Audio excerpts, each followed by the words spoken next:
What's going on, fellow A-Plusers? It's your boy, Adam Perez. We're back once again with a brand new live episode of A-Plus Hero Report, your weekly stop for your Marvel, DC, television, and movie news streaming live for you guys today. We got 6 incredible topics going to be diving into, some honorable mentions, your live viewer questions. So sit back, relax, and enjoy the show. And we'll see you guys on the other side.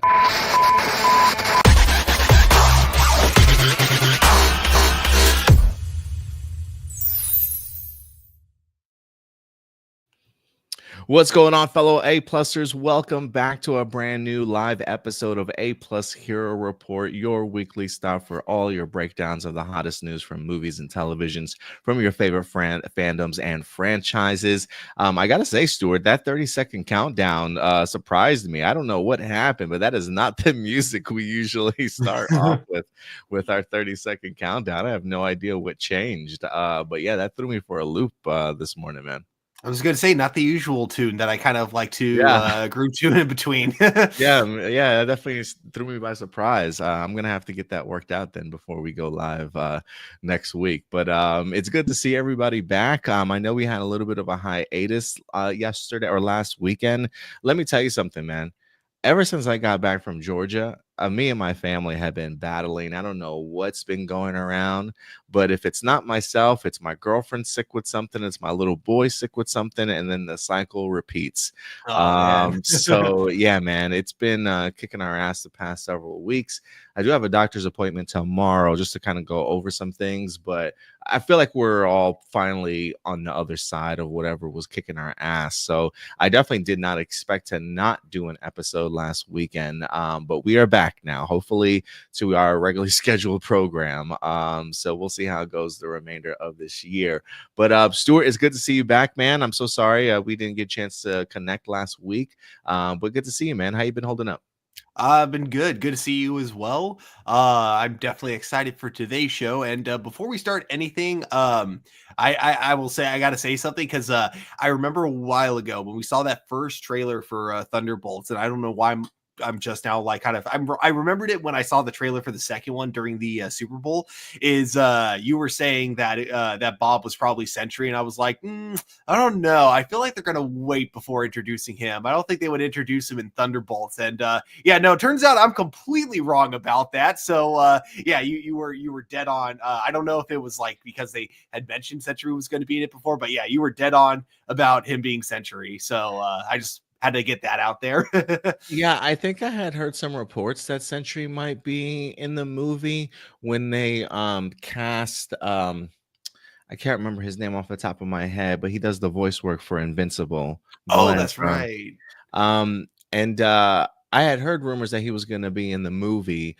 But when in the trailer, when he drops his name Bob, I believe that's Robert Reynolds' name from the comic book. So that's the only thing that really caught my attention as to like, oh man, maybe they're going to be doing the Sentry in this movie. And it seems like they are based off of just a trailer that we wind up getting from the Super Bowl. So ballsy decision, man. I'll be interested to see how they handle the Sentry / Void as the villain for Thunderbolts. Yeah, especially when you got a bunch of characters that are like, so some of them are enhanced, but like none of them are that level. Yeah, man, it's gonna be interesting to see how they deal with it. Guys, it's good to certainly be back. Look, if you're watching us live, wherever you're watching us live from, do us a quick favor, man. Hit that like button. It costs you nothing, takes you 1 second out of your day. It definitely does help with the algorithm and the growth of our show. So if you would like to help out in any way, please hit that like button. Also, along with subscribing to the channel if you certainly haven't done so as of yet. If you do want to help out monetarily, you certainly can. We do have a super chat option available, super images also, I think, or super stickers or something like that available if you want to certainly help out. But if not, again, the like button definitely does go a long way. So smash that like button for us, man. It definitely helps. Let's give some love to some people in our live chat with us today. Remember, guys, at the end of the day, these are simply our A+ opinions as we go through these articles, but we always want to know yours. So if you have any thoughts about some of the topics that we discussed today, feel free to let your voices be heard in the live chat or the comments after the video winds up dropping. We love interacting with you guys and conversing with you guys. So certainly let your thoughts certainly let your thoughts be known. Enrique, what's up, Enrique? Says saw the behind the scenes featurette from the upcoming live action Snow White that includes Disney Pictures logo flashback and moments from the classic Snow White film. I haven't seen that. Haven't seen that featurette yet. Maybe that's something that we'll drop over on our Facebook page.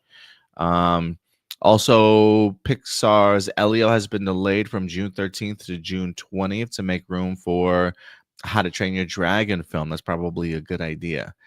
I have a feeling that movie's going to be probably eat into maybe some of Pixar's Elio audience. You know what I mean? What else we got here? Also, The Day the Earth Blew Up, a Looney Tunes movie, has been delayed to March. Oh, you know what also dropped? I don't know how long it's been on Disney. That new Pixar animated series. I think it's their first one with the baseball crew. I think you're muted.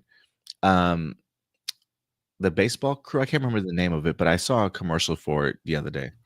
Yeah, I totally forgot the name of it too, but I know exactly which one you're talking about. I'm sure someone in the comments will let us know soon. Yeah, I kind of want to check it out. If anybody's checked out that new Pixar animated series on Disney Plus, let me know if you've watched it. Enrique also says also Friday Disney Channel will air the season finale of the first seasons of Wizards Beyond Waverly Place. I didn't even know it started, honestly. And it featured guest cast includes Selena Gomez, Maria Kanellis, and Barbara and more. Okay, the show must have a budget. Yeah, it must. Finally, Sonic the Hedgehog 3 has finally put on Paramount Plus. Also, DreamWorks animated new film Dogman is out on digital, and in April, along with Mufasa, The Lion King. Very cool. Thanks for the updates, Enrique. And if anyone here watching has not seen Sonic 3 yet, definitely recommend giving it a watch. It's my favorite Dragon Ball Z movie. No, but joking aside, it was fun. It was a great time. I love that this franchise continues to get better. When the first trailer came out, we all kind of expected it to fail, and damn, that the Sonic franchise, the movie franchise specifically, has really proven us wrong. Is Knuckles limited series, is that must watch material? Oh no. I mean, I enjoyed it, don't get me wrong, but you definitely don't need to watch it before watching Sonic 3. Okay, that's good to know. I wasn't sure if there was any like connective tissue pieces or anything like that, so that's good to know.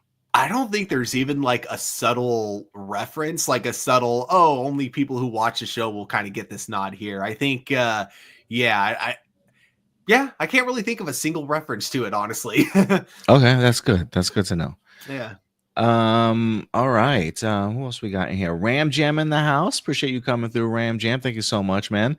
Blossom certainly here also. Ram Jam says going to start episode 2 of Go Zoozer. I thought episode 1 was a good start.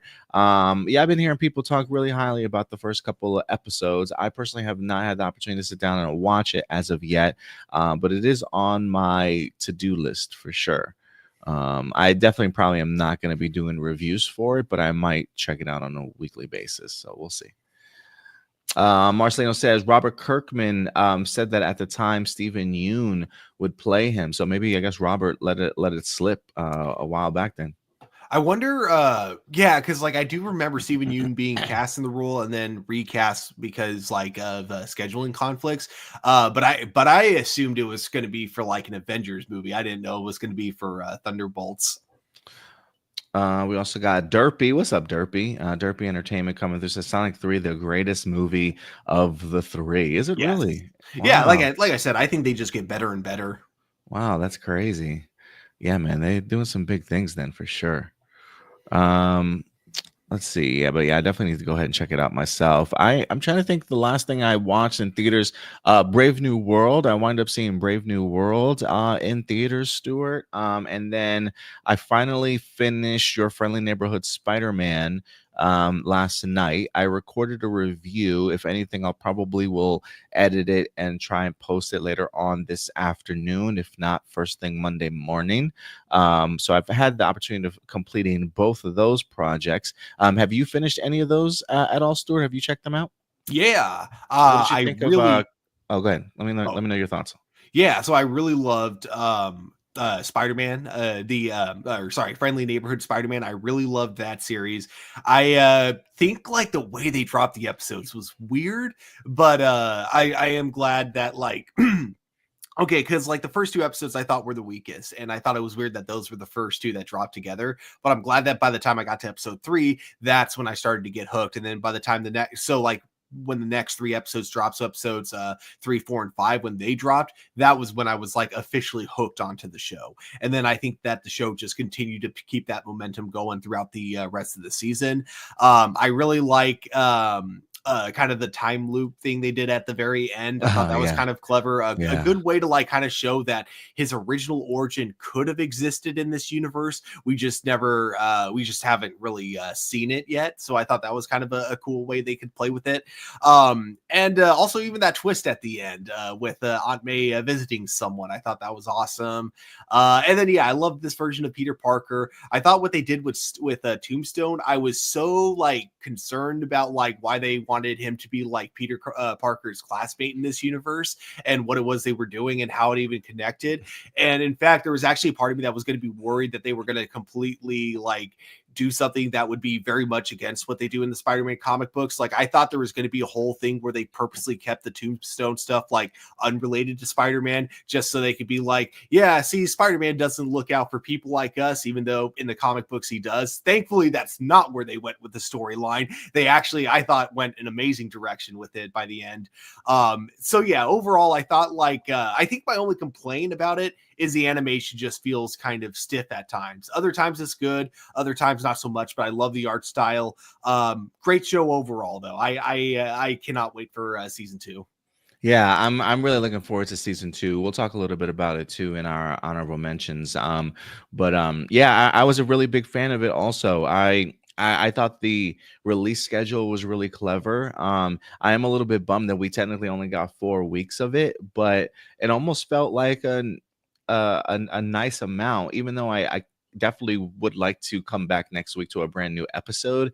I really enjoyed the release schedule in regards to how the episodes wind up dropping. I thought it was really clever for the batches to sort of be like their own self-contained sort of chapters, or at least focus on certain things in particular. And it really allowed it to the episodes itself to kind of breathe. But yeah, I would agree with you. The first 2 episodes I thought were a decent sort of introductory course to the show, but after that, I mean, this show completely takes off into a life of its own, and it really shaped up into something really fun, original, and unique. And I would agree with you too. I think for me, my favorite episodes were easily the Scorpion stuff that we wind up getting. But the final episode in regards to how things kind of came full circle from beginning to end, I thought was really smart also on their part in regards to the writing for the show. So yeah, man, I'm a really big fan. I thought that I was a big fan of the supporting characters, the relationships with them and Peter Parker just truly worked for me. And when I think of early classic Amazing Spider-Man stuff by Steve Ditko and Stan Lee, like that those are what breathed life into the series, was his relationships and the supporting cast. And for me, I just thought they did a remarkable job with it. So yeah, man, I'm excited for season 2. I have more thoughts on it, but I'll drop my review for it, if not tonight, then definitely first thing tomorrow for you guys. But what'd you think, Stuart, about Captain America Brave New World? I did drop my review earlier this week. I think maybe on Monday I dropped it. I can't remember. How did you feel about Brave New World? A lot less enthusiastic. I really, let me just first say, first of all, it's not a bad movie at all. Second, I really wanted this movie to succeed for no other reason than it would piss off people that I don't like if this movie did really well. And unfortunately, I mean, actually, I think financially, I think this movie did just fine. But unfortunately, it wasn't as I don't know. It was okay, but like I feel like this is a movie I went into when I left this theater. I could tell that Disney had a lot to say in the production of the movie. It just felt like anytime they were trying to get deep with the story, they kind of like would end up just like writing around anything that would be too deep and just focus like solely on plot over story.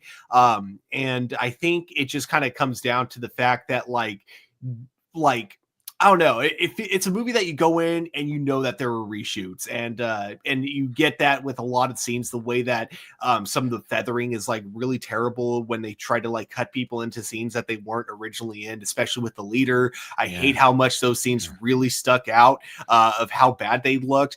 Not to mention, I think that like parts of Captain America's arc himself like was not written as well as I think it could have been. So, for example, like the cameo that we had with the Winter Soldier, I thought it was really weird how like Sam Wilson literally stops World War III. The only thing that goes wrong is that his friend gets injured, but like not dead, injured, and then he starts to go, I don't think I'm ready to be Captain America. Why did he choose me? Like, what the you literally just stopped World War III and you're doubting like, and if this was anyone else, like, okay, fine. But this is a guy who is literally like a counselor. Like he counsels people through this exact kind of thing. And now he's having self-doubt because again, one person got injured during this epic climax that, you know, theoretically many more people should have died in.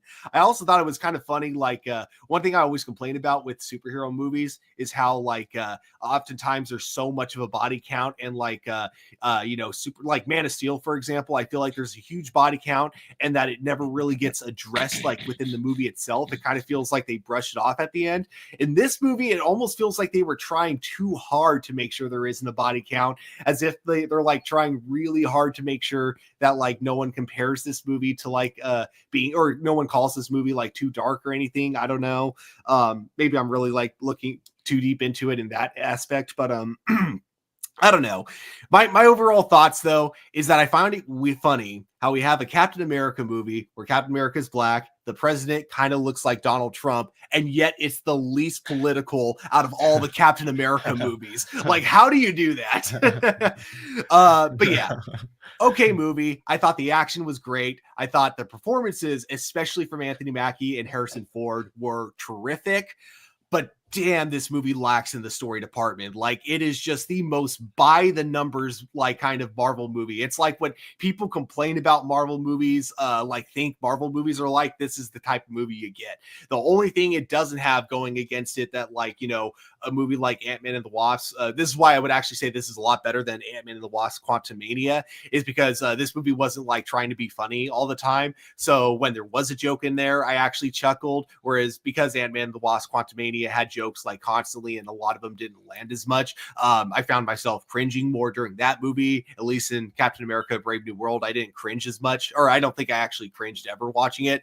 It was just, I think I just left it just like kind of feeling empty because I just felt like there was a great movie in there. I feel like there was a really good script, but like whatever happened around the reshoots or the rewrites, I feel like just, you know, anything that could have made this movie feel deeper just was written out of the script by the end of it, you know?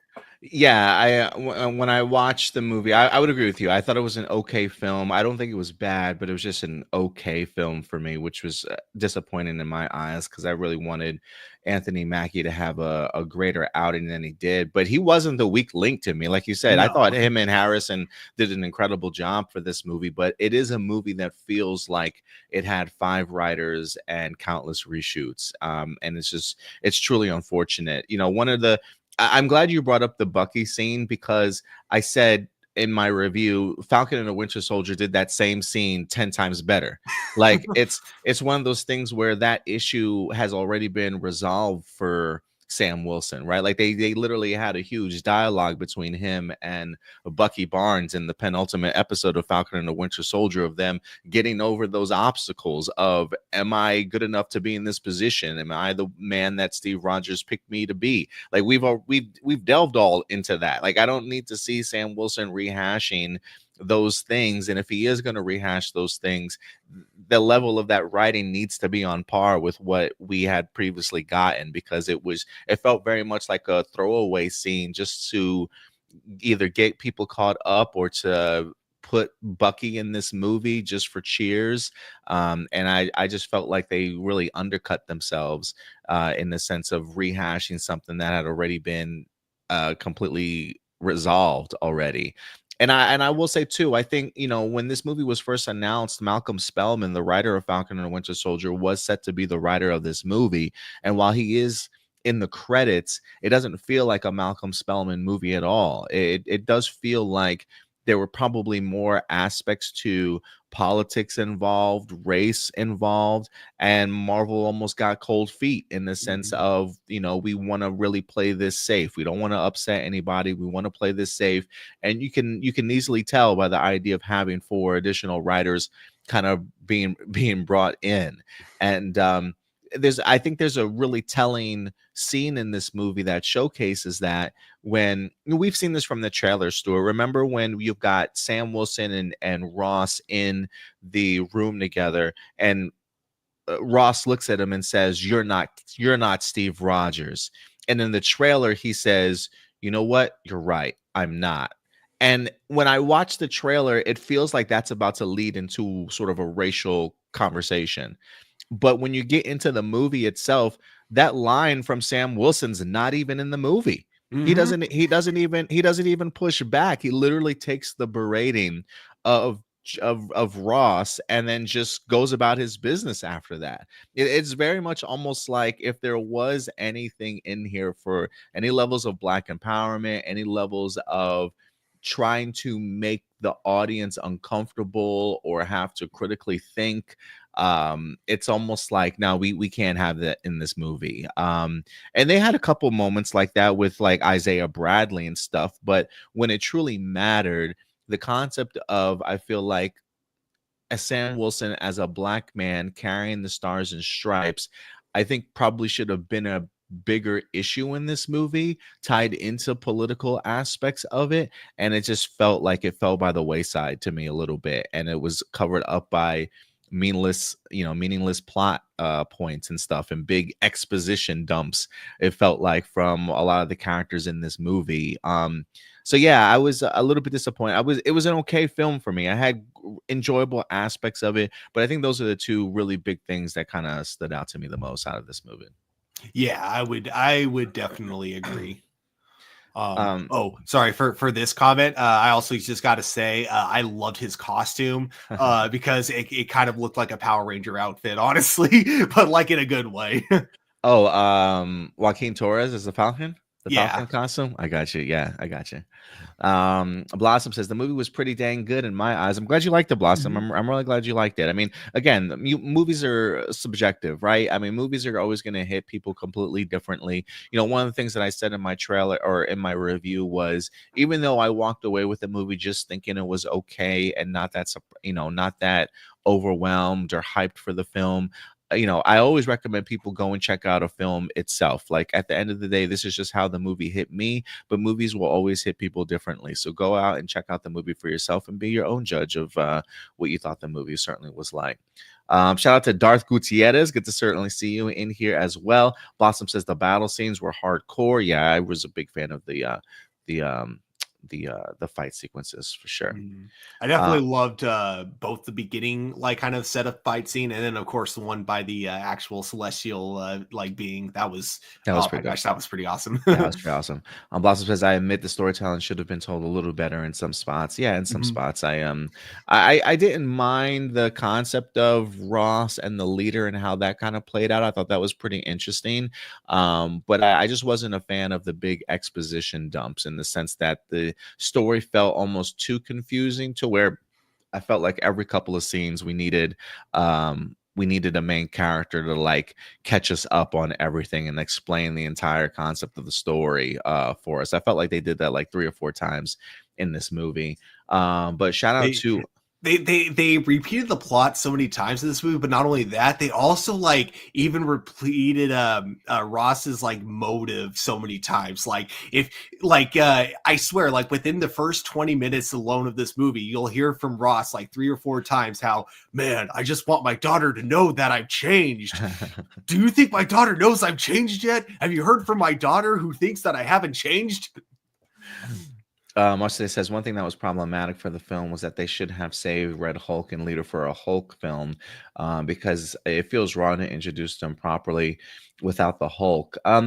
I get the pushback for it. I didn't have a problem with it. I think they could have still have made it work had the script been a lot tighter than certainly what it was. But I will say this, Marcelino. I am curious as to what came first, if the Red Hulk and the Leader were always a part of this movie, or if Malcolm Spellman's original script had something else entirely, and then Hulk and Leader were part of the reshoots. If that's the case, and if they were kind of thrown in there as part of like a second or third rewrite, then yeah, I can understand that. But I do think that there is a Captain America movie out there with the Leader and the Hulk that works perfectly well, if that's the original point of the film, and it's, you have a really good script.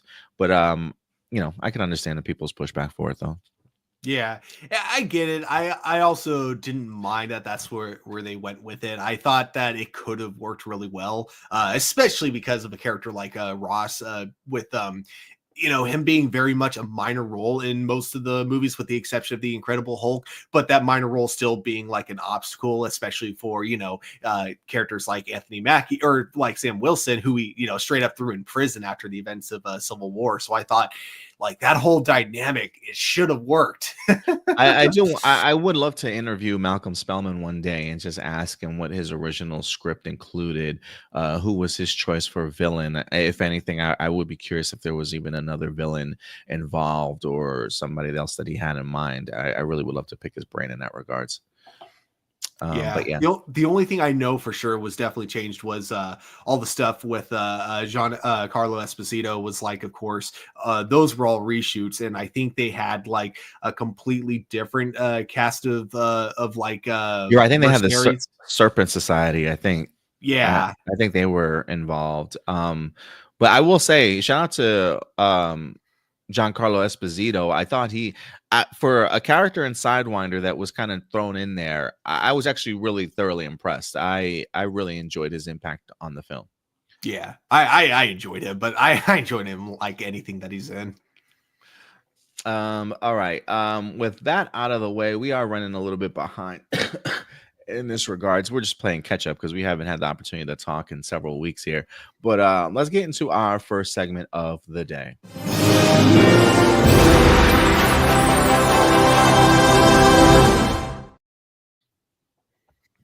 And we're going to get into honorable mentions here. Topics that we felt you certainly still deserve to know about, but didn't quite necessarily make our top 6 topics for the day. So I don't know if you have any honorable mentions or anything like that. I got one, and it will probably kind of come back up into a later topic. I'll explain why when we get there. But my honorable mention right now is with Magic the Gathering. So I've started to get back into it, and I found out that like in June 13th they're going to be doing a crossover with Final Fantasy, which I am super excited about. It includes like 2 starter decks, one with Cloud, the other with Sephiroth, and the set of booster packs itself will also come with characters from Final Fantasy 6 and Final Fantasy 13 and Final Fantasy 10. So if you are either a Magic the Gathering fan or a Final Fantasy fan, or you know what, if they're both, definitely recommend getting that set when it comes out June 13th. I like it, man. Yeah, there was a Magic the Gathering story last week. I was going to talk about before about the apparently Hasbro and I think it's Netflix or Legendary are teaming up to do a Magic the Gathering sort of cinematic universe. Yeah, creating movies and television films around it. So yeah, they got a Magic the Gathering project in the works, and then I just heard a Dungeons and Dragons TV series in the works as well for them. So Hasbro's doing big things with their card game stuff. Hasbro, let me just pitch something to you. Dodgeball, but Magic the Gathering. Okay. Okay, just think about it. I love it. I love it. Marcelina says there are other Captain America villains that would work as well, if not better than the Hulk ones, if they replace them Captain America villains. I mean, I agree with you. I mean, I do think that there are other Captain America villains that really would have worked better. I'm not sure if it was the writers or if it was just one of the producers at Marvel, but I'm sure someone was just like, we need to finally wrap up this leader storyline. Can we just fit it into Captain America somehow? Yeah, I mean, I get the idea that people want to see Hulk fight his Hulk villains, but guys, we're not getting a Hulk movie. Like, I wish that people would understand the fact that the rights do not just don't belong to Marvel in that sense that they can just up and make any Hulk movie. So the idea of like sitting around to wait for these characters to be used in a Hulk movie is not going to happen. So it's like, why would you let some of these characters just sit on the sidelines without without being used, you know? So I get the idea that it's important for the Hulk to fight his villains, but when is he going to fight his villains? If he's not going to have another Hulk movie, guys, like that's what that's the pushback that I would have, is that understand how the rights for the Hulk works. I think Paramount or Universal, I think, has distribution rights for it, and Marvel's just not up to do a solo Hulk film unless they have the power to do a Hulk film the way that they want to do it and can distribute it the way that they certainly want to do it. So I get that people want Hulk to fight these villains, but you guys are going to be sitting around forever waiting for something that's not going to happen, unfortunately. So I rather them find other ways to utilize these characters that they can. Again, I do feel like these movies could have been successful had the script been written better, but I would also agree Captain America villains probably would have done this movie more justice. I just, there's just a completely different world there. But all right, let's get into some other honorable mentions. We talked about this earlier, Stuart, with Your Friendly Neighborhood Spider-Man. Season 2 is greenlit already. I believe they're already currently working on it. Season 3 has also been greenlit, but with Heck yes. with the finale for Your Friendly Neighborhood Spider-Man, they also teased the future and gave us our very first look at Gwen Stacy, who will in fact be popping up in season 2, along with her costume here in Ghost Spider or Spider Gwen or Spider Woman. I have no idea what they're going to refer to her as, but Gwen Stacy's going to be involved in season 2. And the love interest for Peter Parker just continues to grow, Stuart. I mean, this man has so many options. If it's not Pearl that he's interested that he is in love with, it seems like Gwen Stacy's about to come onto the scene here. So I'll be interested to see her. But I love the costume design for her. Same. I actually think having this exact kind of setup here is kind of the perfect way to describe how I feel about just the overall designs in Spider-Man. Like the fact that I love that they can go new. They're not afraid to kind of have their own take on a lot of designs. But then there's just some characters where they just really love to stick to the classics, and you can see that with both Gwen Stacy outside her costume, and then of course you also saw that with Doc Ock, who looks just like he was straight from the comic book. So I like that. I love how the show mixes the two and gives us a good balance. Yeah, I was a really big fan of that too. We also got our very first look at Matt Damon in the upcoming The Odyssey from Christopher Nolan. He is going to be playing the main character, Odysseus. Filming's already begun for this, which I was kind of surprised about. When it was announced, I thought it was going to be a few months out before they start filming, but I guess this is something that Christopher Nolan had been working on in the shadows. So by the time it was announced, they were certainly ready to go. But filming for Christopher Nolan's The Odyssey is here. I haven't read The Odyssey since high school, since my creative writing class. But it's definitely an epic poem that got me really into writing. And so the fact that somebody is a master like Christopher Nolan is going to get the opportunity to bring this to the big screen, I'm really stoked for this, man. But this is our first look at Matt Damon as Odysseus. Yeah, you and me both. I love Greek mythology, and I think this might be the Christopher Nolan movie that I'm the most excited about. Like, I think I'm looking forward to this more than I was Oppenheimer and Tenet and Interstellar. So yeah, that tells you what the hype level for me is with this movie. Yeah, this is probably going to be my most anticipated film of 2026 for sure. What else we got in the lineups? I don't have an image for this, but the Extraction movies from Netflix They're apparently going to be getting themselves a television series, not necessarily starring Chris Hemsworth, but the actor Omar Sy is going to be part of the Extraction TV series. It's been ordered over at Netflix. It says it's been greenlit at Netflix. Omar Sy will lead the series, which is set in the same world as the Netflix franchise. The streaming giant has commissioned 8 episodes of the series. And yeah, so we can expect more from that particular world. Did you ever check out the Extraction movie, Stuart, on Netflix? I have not. Are they good? I haven't had the opportunity to check them out myself, but the action pieces look pretty incredible. So we'll see what they do with that. We also wind up having some news this week, which I thought was interesting, but it sounds like we might be getting ourselves another Marvel versus DC crossover event here. Ooh. DC editor-in-chief and Marvel Comics editor-in-chief took to the stage this weekend at Comics Pro, a comic book retailer summit held in Glendale, California. It says to announce a new crossover between the two comic book publishers to be released later this year, 2 one-shots. They will be titled Marvel/DC. The two talked about working on a recent reprint of the previous DC and Marvel comics. And they told the Ensemble comic book retailers that we really enjoyed working together. This was a really good project to have done, but I think there's another white whale that we've got. It says that we haven't seen for 20 years or so. I'm trying to figure out what you could possibly be talking about. There's only one other white whale I can think of. It says another crossover, a modern crossover. Are you up for it?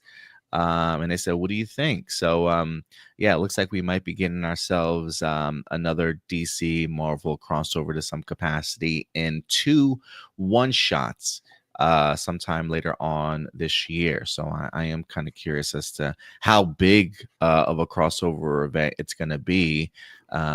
And what they have in store. So I'm curious, man. But yeah, I remember when they first did it back in the day. That's how old I am, picking up the Marvel versus DC crossover stuff on a weekly basis for I think maybe a month. I can't remember how long it lasted for, but it was fun. When was the last time they had one? Was that like late 90s or early 2000s? It had to be early 2000s. Early. Okay. So my only disappointment with this announcement is that they don't call it Secret Crisis because of I cannot find the page I was looking for, so I'm just gonna try to paraphrase my favorite line from the comic book Doomsday Clock, which is the Watchmen DC crossover. At one point, Dr. Manhattan says the following line: in this year, during a Secret Crisis event, the Superman will fight Thor himself, along with a green behemoth, stronger than anything I've ever seen. And then, nice. Yeah. And so the idea of calling it Secret Crisis would have been perfect because, Marvel always calls their events Secret something. DC always calls their events Crisis. The name was right there. They hinted at it like 10 years ago. Why couldn't they follow through with it? I mean, you never know. You never know, man. You never maybe know. They'll change their yeah. Or maybe it's all set up. Who knows? Either way, I look forward to it. Like, yeah, we haven't had one of these crossovers in so long. And, with James Gunn working on the movies, I think that give it 10 years, it's only a matter of time before we see something like that on the big screen. Yeah, I hope so. I think it'd be pretty dope if they went that route for sure. They seem pretty open to it. And speaking of James Gunn, Snyder Bros had an aneurysm this week, Stuart. I know exactly what you're talking about. As Zack Snyder and James Gunn revealed a photo of them together. They apparently had a meeting and got a chance to sort of hang out, both very complimentary of each other. But look, people, James Gunn and Zack Snyder actually get along. There's no animosity between the two of these people. In fact, Stuart, I've been hearing rumors. There's a rumor mill going around that tomorrow DC Studios has a big announcement that they're supposed to be making tomorrow. I'm not sure exactly what it is, but on the heels of this photo being taken, I am curious if there's some level of partnership going on between these two. I really have no idea what this announcement is supposed to be, but there are people teasing that announcement should be coming sometime tomorrow. Honestly, not because I personally want this. Like, I don't care one way or another. Got no stakes in it. But I would laugh so hard if it was James Gunn announcing collaboration with DC and Netflix, allowing Snyder to finish up his universe on Netflix or something, just because, then it's like all the people saying James Gunn took this from Zack Snyder, and it's like, oh, what do you know? James Gunn is the one who gave Zack Snyder that opportunity back. I don't think that's what it's going to be. And again, I have no stakes in this. So I don't care one way or another, but I just find this photo funny as hell, because you get so many Snyder bros, like you said, just getting an aneurysm over this, because they all want to have this like narrative that James Gunn took everything from him and that he ruined everything, Zack Snyder, that he had zero respect for the source material. They even like go as far as to say like David Cornsweet accidentally ripping the suit from Man of Steel when he tried to put it on, which happens because it was an old suit, and people were saying, oh, they destroyed it on purpose to sabotage it. It's all, it's just the things people come up with. It's just ridiculous. So yeah, when I see photos like this, I'm like, I really hope that stings for any like Snyder Bros. And I'm not saying people who like Zack Snyder. I'm saying like you know exactly what kind of Zack Snyder fans I'm talking about. I am curious as to what the project is going to be. If Zack Snyder's even involved in some capacity, whether that's going to be like as a director for an upcoming movie. I really have no idea. It could be something completely else involved, and maybe these two were just having a nice friendly conversation and meeting with each other. But I would be interested to see what this announcement, if any, that we wind up getting sometime tomorrow, if it's going to be like, I'm still hoping for a first look reveal at Supergirl in her costume, maybe even the Lantern stuff, as Lanterns, I believe, has officially begun filming. Some first looks would be nice. I don't know if maybe he'll give us an update for some upcoming projects that have been greenlit. But who knows? We'll see. But Zack Snyder and James Gunn did have a meeting this week. We'll see if anything comes of it, though. Mm-hmm. But yeah, guys, let us know your thoughts in the comment section box below. Blossom says the Gwen looks awesome in that design. Yeah, I totally agree. She says the Odyssey, is that the story where Odysseus has been traveling with his crew and got caught by a cyclops eating a lotus that gave him amnesia and the sirens and everything? Yes, Blossom, that's the same Odyssey. Yes, ma'am. Basically, like from most movies about Greek mythology or TV shows, there's usually something to give a nod to the Odyssey, I've always noticed. Yeah, there was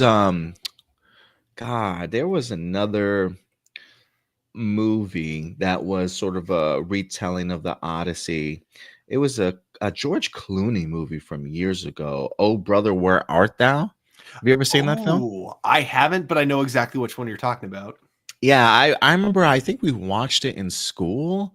I'm trying to remember if I watched it in school. Or I can't remember how I learned about that film being sort of like a remake of the Odyssey. But I would highly recommend it for people. Oh brother, where art thou, with George Clooney. It's an interesting take on the Odyssey for sure. All right, Stuart, with that out of the way, are you ready to get into some main topics with me today? I am indeed. Let's dive into this, man, because we got quite a few to certainly talk about here today. As we've got 007 in the news, we got some Avatar animated series news, some Street Fighter news, and of course, we even got a bunch of Marvel and DC stuff to get you guys updated on. But at the top of this is going to be our 007 news, as Amazon MGM Studios is back in the news here. One of the things that we've been talking about and keeping you guys posted over the past several months was the development of a brand new James Bond movie. We had heard interviews from Barbara Broccoli, who was part owner of the rights to the James Bond franchise over the years. breaking down some of the things that she was looking for in a brand new James Bond. The idea of them kind of slow walking things, not necessarily being in any rush to make any big decisions at this particular moment in time, really wanting to get things right for the next James Bond film. But we had also been hearing over the past several weeks, too, some animosity brewing between Barbara Broccoli along with Amazon MGM Studios. How Amazon really wants to push forward on this James Bond franchise, that they are co-owners of the rights for that property as well. And the two have been really butting heads in a creative aspect. While Amazon at the time have the rights to distribute and produce James Bond stuff, they really couldn't move forward without the blessing of Barbara Broccoli, who had the rights to having creative control and really making all the creative decisions for that franchise kind of going forward. And so we really had ourselves at a stalemate. Barbara Broccoli really concerned in regards to the path that Amazon certainly wanted to take the 007 franchise, and Amazon ready to get their fingers in this franchise and start creating content, certainly going forward. So it felt like we were at a stalemate, that a lot of stuff for James Bond wasn't going to be moving ahead anytime soon. But Stuart, this week, we got ourselves a massive update that is truly going to change the course of the 007 franchise going forward, as I guess money talks, Stuart. And despite the idea of Barbara Broccoli and Amazon MGM Studios being at odds with one another, apparently, according to an article from Variety this week, it seems as though she's officially let her guard down and she's given up creative control to Amazon MGM Studios. Let's go ahead and break this down for you. This is from Variety. James Bond shocker. Amazon MGM gains creative control of 007 franchise as producers Barbara Broccoli and Michael Wilson step back. It says the studio is set to take creative control of the James Bond franchise. The shock announcement, which is sure to shake and indeed stir the industry, was made Thursday, alongside news that longtime producer and custodian of 007, Michael Wilson and Barbara Broccoli, would be stepping back. As per details of the historic agreement, Amazon Studios, Wilson and Broccoli have formed a new joint venture to house the James Bond intellectual property rights. The three parties will remain co-owners of the iconic franchise, but Amazon MGM will have creative control. Since its theatrical introduction over 60 years ago, James Bond has been one of the most iconic characters in filmed entertainment.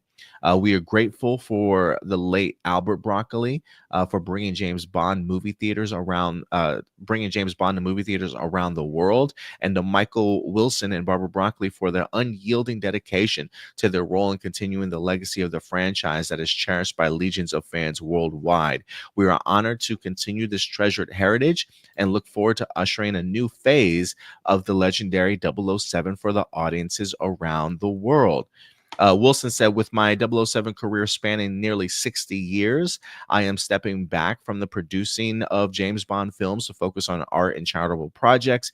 Therefore, Barbara and I agree it is time for our trusted partner, Amazon MGM Studios, to lead James Bond into the future. Barbara Broccoli also commented. She says, my life has been dedicated to maintaining and building upon the extraordinary legacy that was handed to Michael and me by our father. I have the honor of working closely with four of the tremendously talented actors who have played 007 and thousands of wonderful artists within the industry. With the conclusion of No Time to Die and Michael retiring from the films, I feel it is time to focus on my other projects.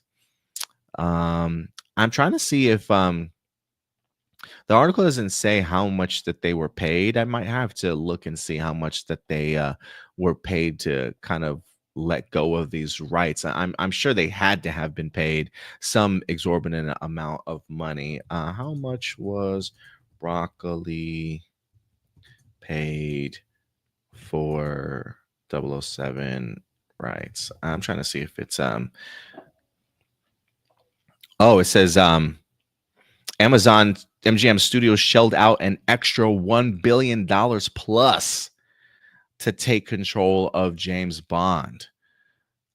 It's taken around $1 billion to have the 007 stewards Broccoli and Michael Wilson cede creative oversight of their family story James Bond franchise, is what the sources tell. Amazon originally overpaid of its purchase of MGM in a deal orchestrated by them, though valued between $3.5 billion and $4 billion.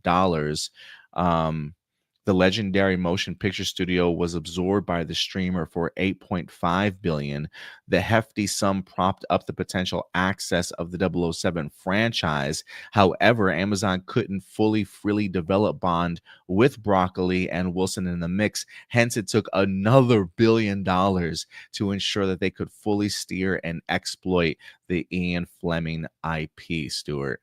So, that just gives you a sense of how much money was actually paid. So they already paid 8.5 million just to be co-producers and owners of the franchise, but they still didn't have creative control, and now paying them an extra $1 billion gets them full creative control now, even though they are still, I think, 50-50 in that sense of ownership of the IP.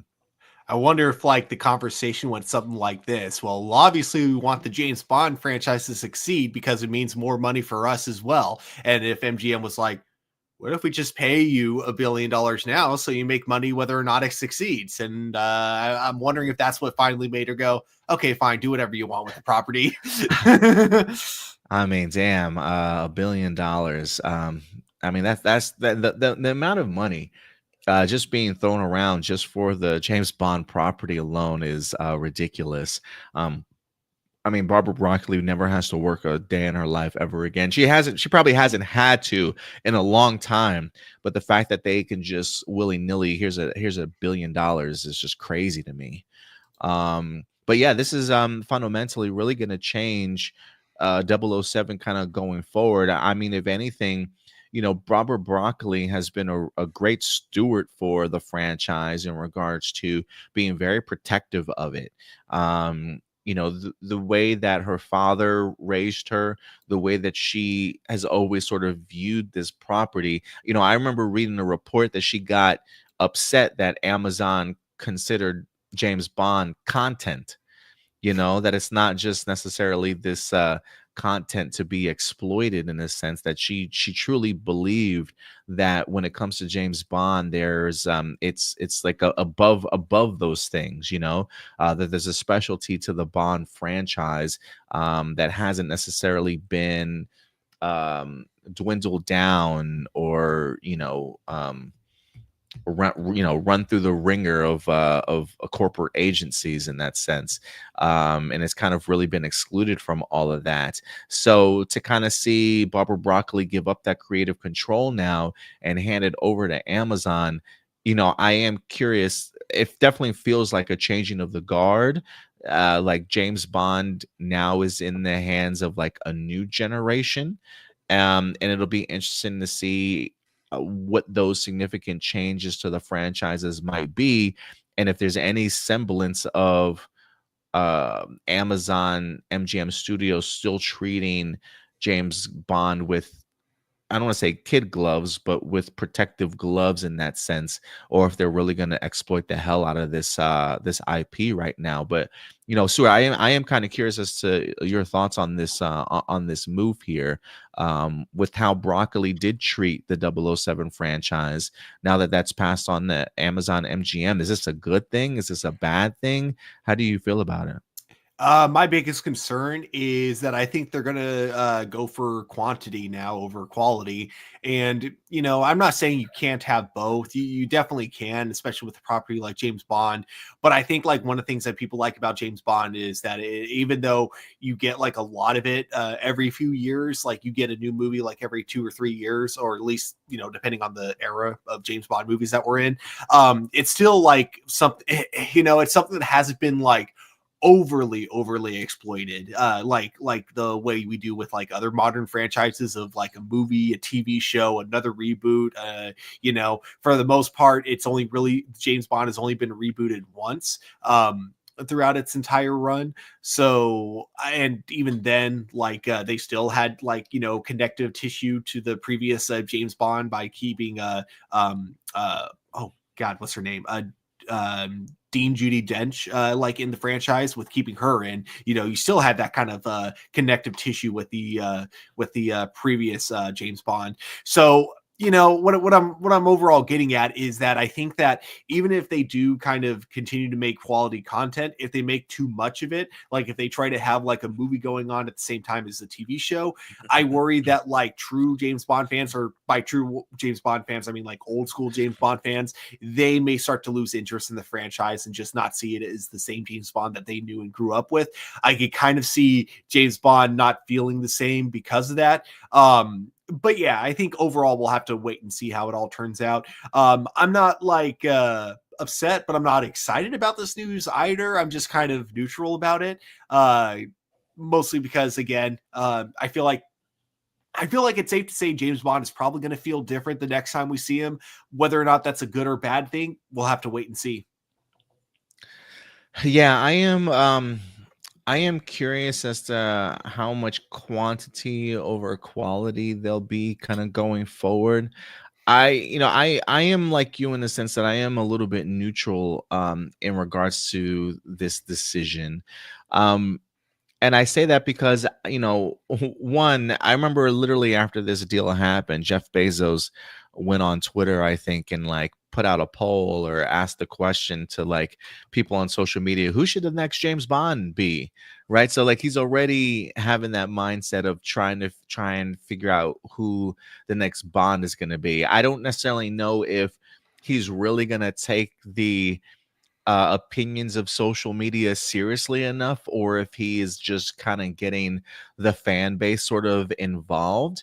But it's decisions like that now come down to Jeff Bezos and other people in regards to who the next James Bond is certainly going to be kind of going forward. And so there's a part of me that kind of hopes that he doesn't necessarily listen to the social media audience and he really sits down with a couple of people and try and figure this out, as to what the future of the franchise is certainly going to look like. But when I think of Amazon, I mean, I think of the idea of I can easily see us getting ourselves um, a movie. I can easily see ourselves getting a television series also, whether or not that's a James Bond television series or some level of a spinoff, whether that be sort of like a new double O agent in that world getting a new spinoff film or spinoff series. Maybe they tackle an organization within the 007 sort of franchise, whether that be Spectre or maybe another organization from one of the past movies that they kind of dive into. I do think the possibilities are certainly there, but I just don't want them to run themselves a little bit too thin. Mhm. And I will say, when I look at Amazon series, I think they do a pretty good job. I feel like Amazon has become really trustworthy in regards to how they handle certain IP. I just literally watched the Amazon Prime show Cross, um, with Aldous Hodge, who was incredible in that series Cross. For those of you who don't know, but the series Cross is based off of Alex Cross novels. And I thought they did a marvelous job with the first season that I just watched. We also had Fallout from Amazon, which did incredible work also. So I do think there's a world that we live in where Amazon Studios has surrounded themselves with really great creatives that seem to stick true to a lot of the IP influences, and is capable of making really great content out there. Um, uh, but there is, I think, just that worry of it being Amazon that I think immediately people have some trepidation towards. Now, it is one of those things where it's certainly understandable.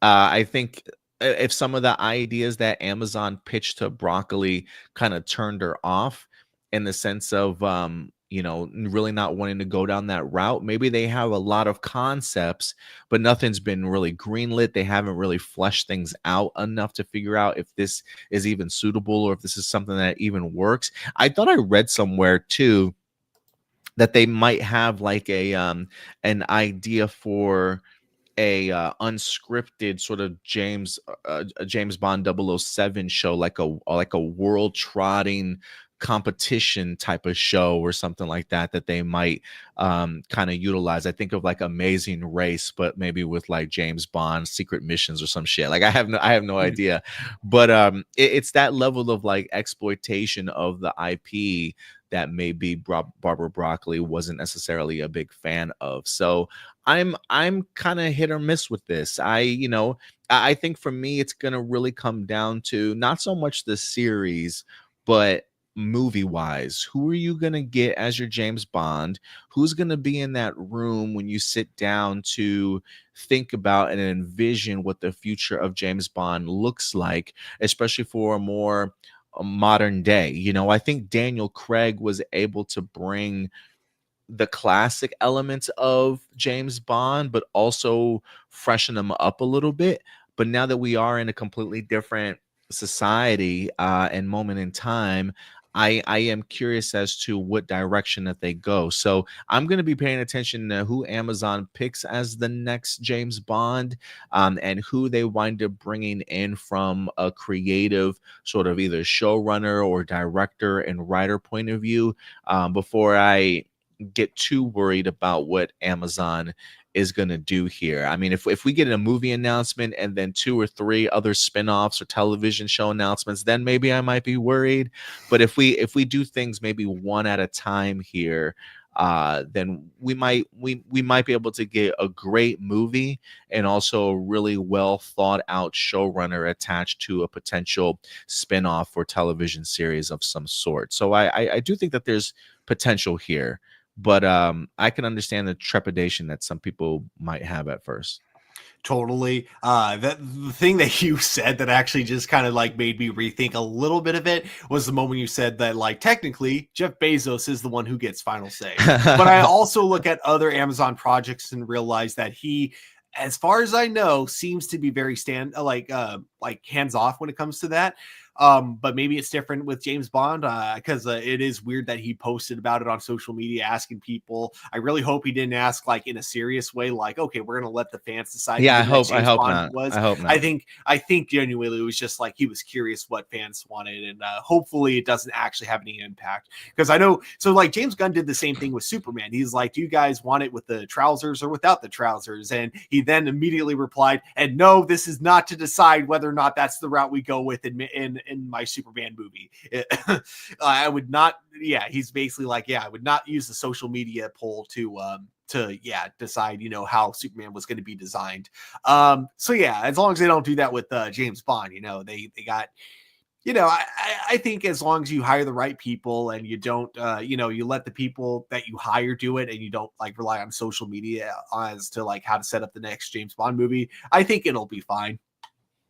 Yeah, I certainly hope so. Marcelina says, "What if they gave Q a spinoff? Is that the guy that does all the gadgets and stuff, right?" Mhm. Yeah, he was the old guy in the original James Bond franchise, but then in the Daniel Craig version, he's like young. I don't know if I need a Q spinoff series. I mean, I don't know how hands-on he is with any missions, like if he actually goes on any missions. But I think of things like that the Pennyworth series that was on Stars, that a lot of people were like, why do we need an Alfred Pennyworth series? But I heard really great things about the series itself that ran, I think, for like 2 or 3 seasons.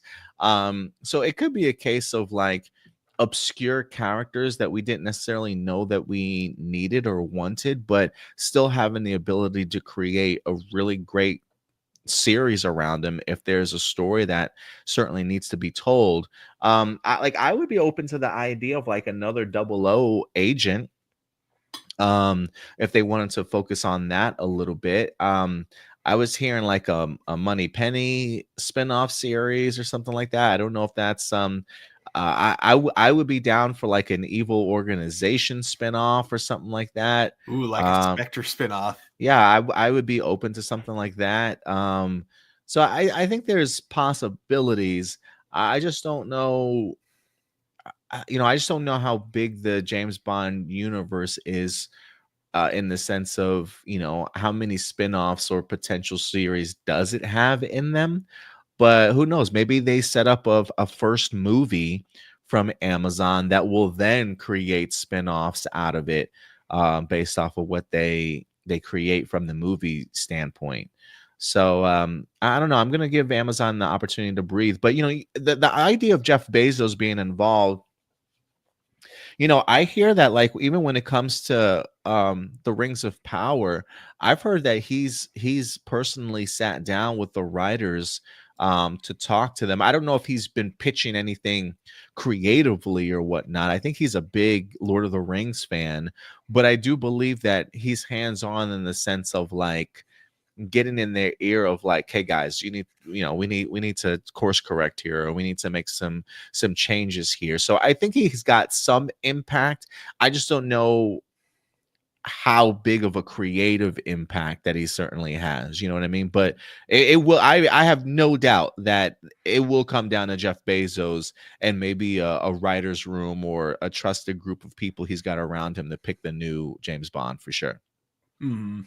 In that case, yeah, if he is kind of like that kind of involved, I just hope he's not the kind of guy that like kind of goes, well, no, you're going to do this anyways, like kind of a thing. I hope he lets Yeah, I the don't know. writers do what they're going to do, because Yeah. yeah, he may be able to run a business, but he's not a writer. Yeah, yeah. As long as he allows them to be creative in that sense, and doing their own thing, then I'll be all right with it. Mm. But we'll see, guys. But yeah, this is a big momentum shift for the James Bond 007 franchise going forward. How will Amazon handle this property? Are you concerned about it being exploited and watered down now? Or do you think Amazon will continue to treat the franchise with the respect that it deserves, regardless if they make television series or spin-offs out of this movie franchise? Certainly go ahead and let us know your thoughts in the comment section box below. And with that out of the way, Stuart, let's move over to our next topic. Oh, hold on a second. Marcelino said, or what if they did a different organization in a different country, such as Australian James Bond, the Nigerian James Bond, the Brazilian James Bond, the American James Bond? You get the point. Yeah, I mean, I guess it would be interesting to see like what other organizations are out there. Maybe if we get ourselves a brand new movie, maybe they introduce us to like what's the organization that he works for? It's not I can't, something wants to say MI6, but I'm like, I know that's Mission Impossible. I just keep calling it British intelligence. I keep forgetting what like the actual specific name is. Yeah, I mean, technically, James Bond works for this organization, so I would want them to stay in that, for him to stay there.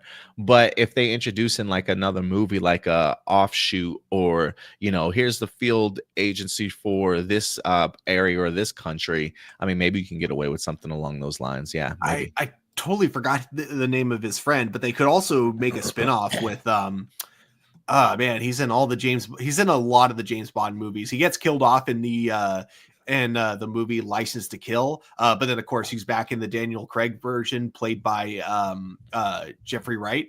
I forgot his name. Hang on.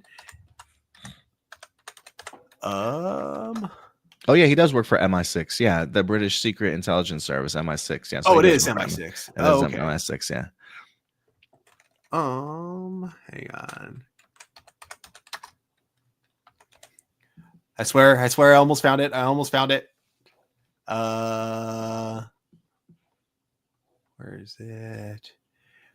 Felix, yes, that's his name. They could also do a spin-off of his friend Felix, who I believe Felix is the one that works for like American, like it was like the American secret agent. But he was Oh, I played see. by Jeffrey Wright in the Daniel Craig version of James Bond, and I then see.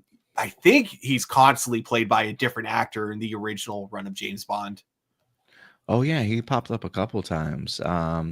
First appeared Casino Royale back in 1953, Live and Let Die in 73, No Time to Die in 2021. Yeah, that'd be pretty cool. Yeah, there's definitely a lot of possibilities for sure that they can play with. Mm-hmm. All right, Stuart, with that out of the way, let's move on to our next topic. We're gonna go from movies here to animated series as Avatar: The Last Airbender is back in the news here this week. We've been blessed to have the live action Netflix series that dropped season 1 sometime last year or the previous year. We've been waiting for season 2 to certainly drop. I believe they're also been greenlit for a season 3. But when it comes to Last Airbender animated series, we haven't necessarily seen anything since The Legend of Korra. But it does seem as though when it comes to Avatar Studios, they've got plans for a brand new animated series that they're going to be diving into in the world of Avatar. And I'm glad I got Stuart on board here to discuss this with us here this time, as they have officially announced a new series by the name of Seven Havens. Let's go ahead and dive into this one, Stuart. See if I can bring this up here. This comes to us from the Hollywood Reporter. New Avatar: The Last Airbender animated series has been greenlit at Nickelodeon. The announcement of Avatar: Seven Havens is timed to the 20th anniversary of the original show's premiere. Um, says water, earth, fire, and air are combining once again. Nickelodeon has greenlit an animated series set in the world of its beloved Avatar: The Last Airbender. The new show, titled Avatar: Seven Havens, has a 26 episode order and will follow a new Avatar. The series will be the third in the Avatar verse, following the original show and the Legend of Korra.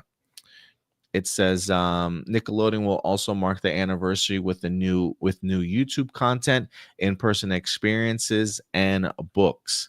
It says the Avatar: Last Airbender creators Michael DiMartino and Brian Konietzko are behind Seven Havens as well.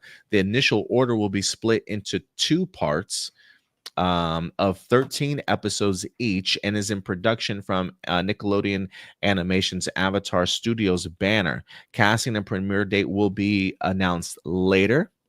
It says, for 2 decades, the richly crafted world of Avatar: The Last Airbender has introduced audiences to a world of compelling characters and groundbreaking storylines, captivating fans globally.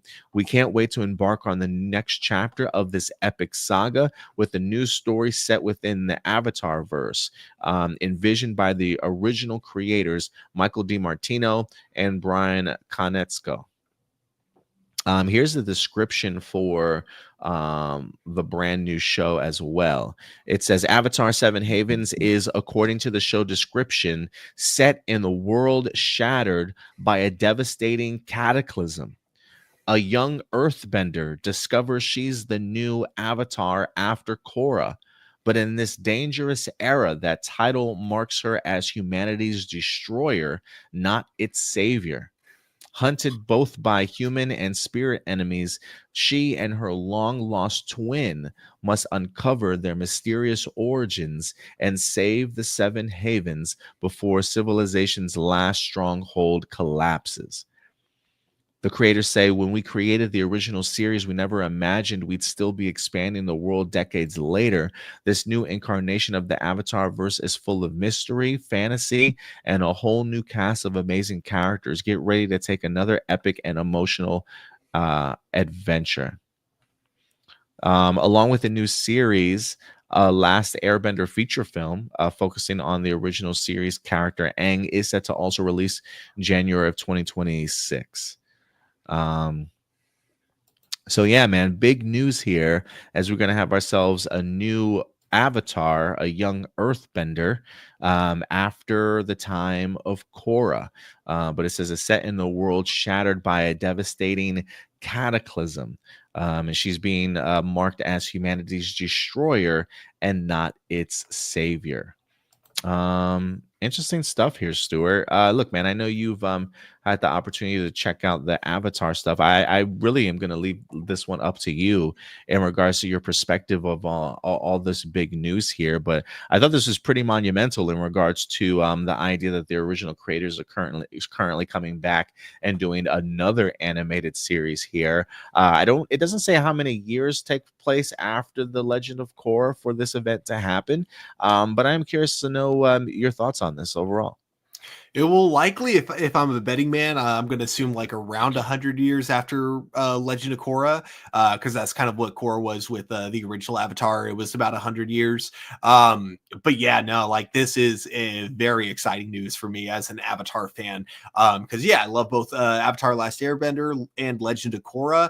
And I think this narrative that they're going with is kind of brilliant on a meta kind of standpoint, because Korra was a Airbender, or was an Avatar that like a lot of fans weren't really a big fan of. Like there were a lot of people that didn't like her character, and I never really understood why. Like in universe, there's some reasons I would totally get, because she does kind of break the barrier between the real world and the spirit world.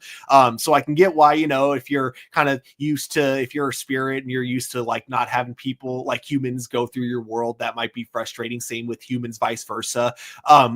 But I don't get like or the real life, hate for Korra, because I always really liked her character. I always liked that she basically had kind of like she was almost like a polar opposite of Aang in a lot of ways. But all that being said, with this new series taking place after the original, and Korra being looked at as like humanity's destroyer, first of all, I'm curious what it is that happened that we didn't see that like caused people to have like this, like not only like not call her a good avatar, but straight up call her a humanity's destroyer. I'm curious what she could have possibly done to earn that title, and I'm excited to learn what. The other thing too is I like the idea that this avatar has a twin. I know that like there's been fans that have always wanted like twin avatars, and I don't think that's the route they're going. I think that if I had to guess, like one of them will probably have only one bending ability. They won't be able to do all four elements like the actual avatar twin. But still, it is kind of a cool thing that they're going with there being now twins in this universe. Or I'm sorry, that came out weird. Obviously, twins exist in the Avatar universe, but you know what I mean. Like an Avatar with a twin is something new that I really like. And yeah, just it being another sequel, because I love the Avatar universe. I love seeing how much it's expanding. And I think this year in particular is just a great year to be an Avatar fan, because not only are we getting a new series coming out, but we also have the movie that's still, I believe, coming out this year with Dave Bautista set to voice the main villain. And then on top of that, I mentioned that I was going to bring this up again at some point. We also have a crossover with Magic the Gathering happening with Avatar: The Last Airbender. Like I believe in November is when the set's supposed to come Oh out. wow. So like this is a perfect year for Avatar fans, honestly.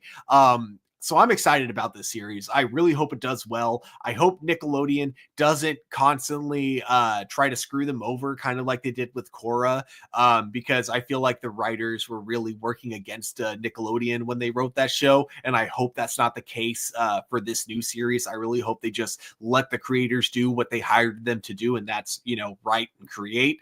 And yeah, I love Avatar. I cannot wait for the series. I am curious. I don't know the drama that they had with the Nickelodeon in the past, but they did say that this was going to be like 20 something episodes, 26 episodes, clearly broken down into books or chapters or whatever the case may be. But I am curious if they've fleshed out like all the scripts already, if they have an idea of the story that they want to tell, so that when it does come time to produce these, Nickelodeon knows what they're kind of getting themselves into in regards to allowing the creators to just kind of create. Again, I haven't really kept up with the last Airbender animated series, but I am a big fan when the original creators certainly come back to continue their story. I think it's fascinating that this is in fact the third animated series, and they are just kind of continuing the story, that we're not necessarily going into like prequel territory here, but they're continuing to push the storyline forward, and I find that really fascinating. I guess, look, I don't know how Legend of Korra wind up ending. There is a part of me though that i I don't necessarily know if I guess I would want them, like, did Korra have any other avatars in her time that she was able to like communicate with or talk with and learn and be taught from, sort of thing? Because I would be curious if Korra has any connection to this series in any sense of being able to connect with a new avatar. I don't know how that works though. She accidentally I can't even remember how, because season 2 was so convoluted. But during season 2, she ended up accidentally severing her connection to the past avatars. So she's no longer, because most avatars are able to talk to the previous avatars that came before them through like the spirit world. But Gotcha. she is the only avatar who was not able to do that anymore. I think it was just because the series didn't want to rely on Aang, so they kind of went that direction. So that way they would give themselves like, okay, now we cannot rely on Aang to tell this story type of a narrative. But yeah, like that was so like this new avatar theoretically should be able to still connect with Korra, but I Gotcha. don't think that they'll be able to connect with the avatars before Korra. Before her. That's interesting. That's an interesting concept. Did she purposefully do that, or was it accidental that she cut herself off? I gotta be honest, I haven't seen Chorus in so long that I cannot remember how she got cut off from the other avatars. Man, that sucks. That's kind of like losing such a vast history of things that kind of came before. So it definitely feels like it puts this new avatar, I don't want to say in the dilemma, but um limited in regards to their growth and knowledge that they can acquire if the only person that they have to rely on or be able to reach out to would be somebody like Cora. Um Mhm. that's fascinating to me, man. That feels very Last Jedi to me, in the sense of like, Korra being the last of her kind almost. That's kind of crazy to me. I would actually say that, like, in a lot of ways, it does feel like Last Jedi, the way they're kind of like setting Korra up, and with her having this like history that like makes people look down on her. So I'm like, yeah, again, just really curious what it was that happened. Is this all a misunderstanding, or did she actually make like a really big mistake, or was she forced to like do a like lesser of the two evils type of thing? But yeah, man, I am fascinated by the concept of this new show, a new avatar, an Earthbender. It's who was what was of Korra? Korra was water, so it cycles through It every cycles through, avatar. right? So Right. yeah, so the next one after Earth would be fire. Then then it goes air, water, Earth, fire. Interesting. Okay. I mean, who knows? Maybe we eventually get ourselves. I would be curious to see if the series goes beyond its 20 something episodes. If it's really that successful and they continue with that story, or who knows? Maybe they eventually have themselves another series planned. 5, 10 years down the line for a fire avatar. That'd be pretty dope to see if they can go through all the elements. That would be. That's right. Okay, I do remember now. So it was the main villain that cut her off from the other avatars because he was trying to make himself the dark avatar, basically. That's okay. Yeah. So yeah, season 2 got really convoluted. A lot of people didn't like season 2. I think that season 2 didn't work, but it had two amazing episodes. And unfortunately, they were the two episodes that didn't have Korra in them. But yeah, that's not me saying that I didn't like Korra as a character. I did. I just think that like season 2 wasn't a very well written season, and so when they had the two-parter, which explored the origin of the very original Avatar, it was just such a good two-parter, and it was a good disconnect from everything else going on that I'm like, this is amazing. So yeah, then the rest of season 2 just wasn't. He says, I love the idea of twin avatars, but I'm not into the end of the world situation. I much rather have it be that the twins exploring their day-to-day life with one having powers while the other doesn't. Similar to Jordan and John from Superman and Lois. I think the end of the world has been a bit overdone. I love for something more grounded in city level, like Spider-Man doing street level stuff. Okay. I don't mind with the way they have it like kind of set up, because I feel like we kind of got that with Legend of Korra. It would just be like a new threat every season rather than it just being like one really bad threat that like kind of screws up the entire world. Yeah, I am curious as to what this cataclysm certainly might be. I am a big fan of like world shattering cataclysms. But then again, I love me like good end of the world type of movies. So I love seeing Mhm. those epic events that kind of take place and really shift the dynamics of society and the world in general. So I am kind of curious to see what that could have ended up being. But Oh yeah, my guys. gosh, watch this be like a Mad Max Avatar thing. Ooh, like a post-apocalyptic world or something that the people live in. Exactly. Yeah, man, we'll see. Look, we'll definitely keep you guys posted and updated with any brand new news that winds up coming out from the Seven Havens animated series. But yeah, man, a new Avatar Last Airbender animated series coming from the original creators. What's your level of anticipation and excitement for it? Certainly go ahead and let us know your guys' thoughts in the comment section box below. What would you guys like to see? We definitely would love to know your guys' thoughts. All right, Stuart. And with that out of the way, let's move on to our next topic here.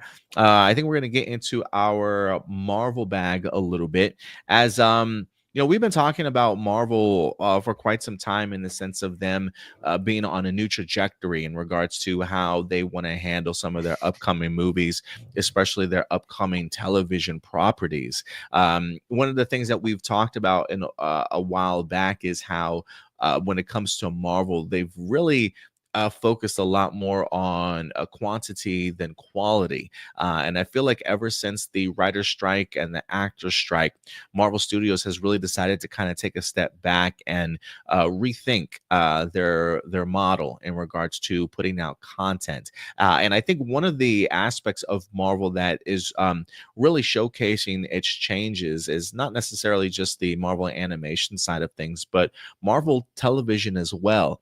One of the criticisms that Marvel Studios has certainly had when it comes to their television series is that one of the things we discovered is that they never really treated their Marvel television side as television productions. They always kind of work them as sort of movies, coming up with a creative slate of films that they want to go ahead and drop. Instead of getting a writer's room together or a showrunner sort of thing, they really put these television series together, sort of that of movies, just sort of broken down into a certain number of parts, if you will. And sometimes taking a step back, you can kind of see how that might have diluted some of the television product that they wind up sort of putting out here, because unfortunately television and movies are two completely different beasts in regards to how you create them. And I guess just maybe based off of how Marvel Studios has been handling their movies, they just decided, let's go ahead and do that with our television shows as well. But it seems as though Marvel is taking advantage of this and focusing on changing up sort of how they deliver Marvel television shows to us, certainly in the future. And we wind up getting ourselves a really big update here this week in the sense of just how much or how big these changes certainly are when it comes to the television side of things. We've had a couple of projects that have been teased as of recent that are in development, but apparently, Stuart, some of these are now officially being paused as Marvel Television is kind of taking a step back and seeing exactly how they're going to be changing their method of doing a lot of these television shows going forward. So we do have a big update here for you guys. This actually comes to us from Deadline.com. Marvel pauses development on shows like Nova, Strange Academy, and Terror Inc. television series. This is an exclusive report. It says Marvel Television has paused development on 3 projects: Nova, Strange Academy, and Terror Inc. Sources stressed to Deadline that these projects were never officially greenlit and may still come to fruition at some point. The studio has simply shifted its priorities at this time. I do think it's important also to highlight that the insider source, Jeff Schneider himself, has eventually gone on this week to emphasize the idea that, yes, while they have put pauses on these, they still at some point in time possibly may happen. For instance, Jeff Snyder did say, my source stressed that the Nova series is likely to happen, but not until next year. They seem to possibly even have a star sort of attached as well. So they eventually will happen. Same thing with the Strange Academy. Some of the sources that he's saying right now is that Marvel likely won't circle back around to Strange Academy until they have a better idea of what Doctor Strange 3 will be and when it will arrive. So it looks like they're just simply trying not to certainly get ahead of themselves at this point, and fleshing other things out in the meantime. But yeah, according to sources, it says stress to Deadline that these projects were never officially greenlit and may still come to fruition at some point, but studios have simply shifted its priorities at this time. It says, we're told that the decision is also reflective of the new model for producing television that's emerged at Marvel in recent years. Originally, Marvel approached series development in much the same way it handles its features. A slate was announced, and what was teased was more or less what got made. A couple of years ago, senior leadership decided to retool the development process as they were also revamping their new Daredevil Born Again series. It says Marvel's new approach to TV development is more traditional, with many more projects being developed than will ultimately be made, and showrunners brought in to oversee each. Shifting to a new, more typical greenlight process made sense as the studio looked to maintain audience engagement amid new realities facing the industry. In addition to the prospect of superhero fatigue and content oversaturation, there was a reality of a market contraction, which led the studio to pull back significantly on the amount of projects released each year. It says Marvel has spoken publicly about the overhaul of its developmental strategy.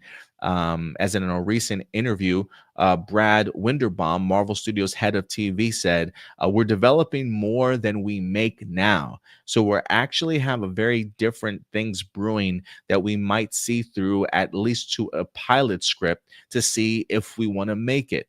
But there's a lot of opportunity out there. It's hard to choose favorites. We're really being careful about what we choose to do next. And he goes on to talk a little bit about the Nova stuff. It says, if Nova was the most concrete of the 3 projects put on pause, Strange Academy and Terror Inc. were also rumored for some time to be in development. Stranger Things would have been an adaptation of a comic book series that's currently out there, along with Terror Inc. Yeah, so they definitely have a completely new plan in which how they're going to go ahead and produce Marvel television shows kind of going forward, Stuart. And I'm actually a big fan of this, honestly. I think this is really smart for them. And I say that because, this kind of reminds me too of a little bit of what like HBO is currently doing when I think of like their Game of Thrones stuff. I felt like one of the things that we did around here after House of Dragon wind up being greenlit is it felt very much like the Game of Thrones franchise continued to make announcement after announcements about potential spin-offs and things that we were going to see, whether that be like a Jon Snow series or a couple of other novellas that George R.R. Martin wind up creating. And it just felt like man, they're really taking advantage of these properties in these franchise, and whether that be like oversaturating or whatever the case may be, we kept getting announcement after announcement of potential spin-offs that were in development.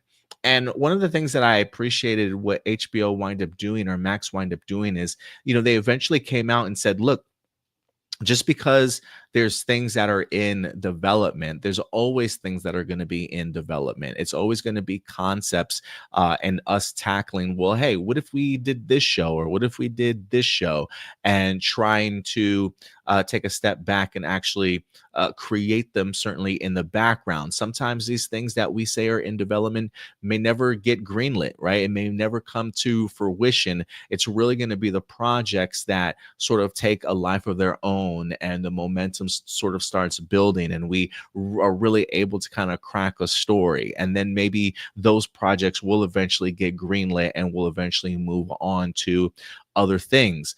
You can even go back to the time in like CW, when there might have been shows in development that we maybe never got the opportunity to actually see sort of come to fruition. You think of like network television, and they've got a pilot season, right, where they develop these shows, they create a pilot for the studios and executive producers of these networks to look at, and if they like what they see, then they'll certainly push forward with the series order.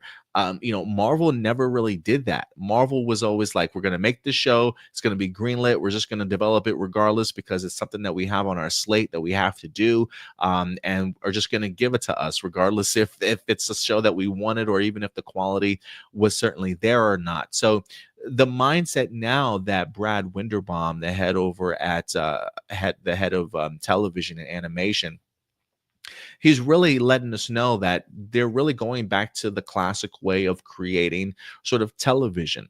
The idea that we're going to have a lot of things in development. We're probably going to hear a lot of titles that are going to be announced. And some of those things may never, ever make it to the light of day, but we're going to give these shows the opportunity to possibly breathe, and wind up getting great creators on board. And if it catches fire, then we're going to make those series and television series that really sort of work. And so I do think that this allows Marvel Television then to be able to make these television series that aren't necessarily connected to the bigger sort of MCU, that really are very much standalone projects that aren't going to impact the bigger MCU story in any sense whatsoever. And so when we get shows like Daredevil Born Again, we know that those are going to be standalone shows. A lot of these shows can now also be developed into multiple season shows instead of just one-off sort of limited series, if you will. So I kind of am really excited to see what the future of Marvel Television is going to be, now that we have the opportunity for the studio to be able to have a ton of ideas on their creative board, and kind of meticulously behind the scenes trying to work and bring some of these television shows to life. Some of these things will be greenlit, some of these things will never certainly see the light of day, but I like the idea that there's always a creative presence going on behind the scenes, and not so dependent on what the MCU sort of movie slate dictates that they can make and what they can't make. And this kind of feels like we're going back to the way that things used to be when we had shows like Agents of S.H.I.E.L.D. or Cloak and Dagger or Runaways. The ability to be able to take these characters and allow them to have their stories told in the bigger MCU, but without sort of stepping on the toes of what the movies are currently doing. And if they're successful, they'll order a pilot.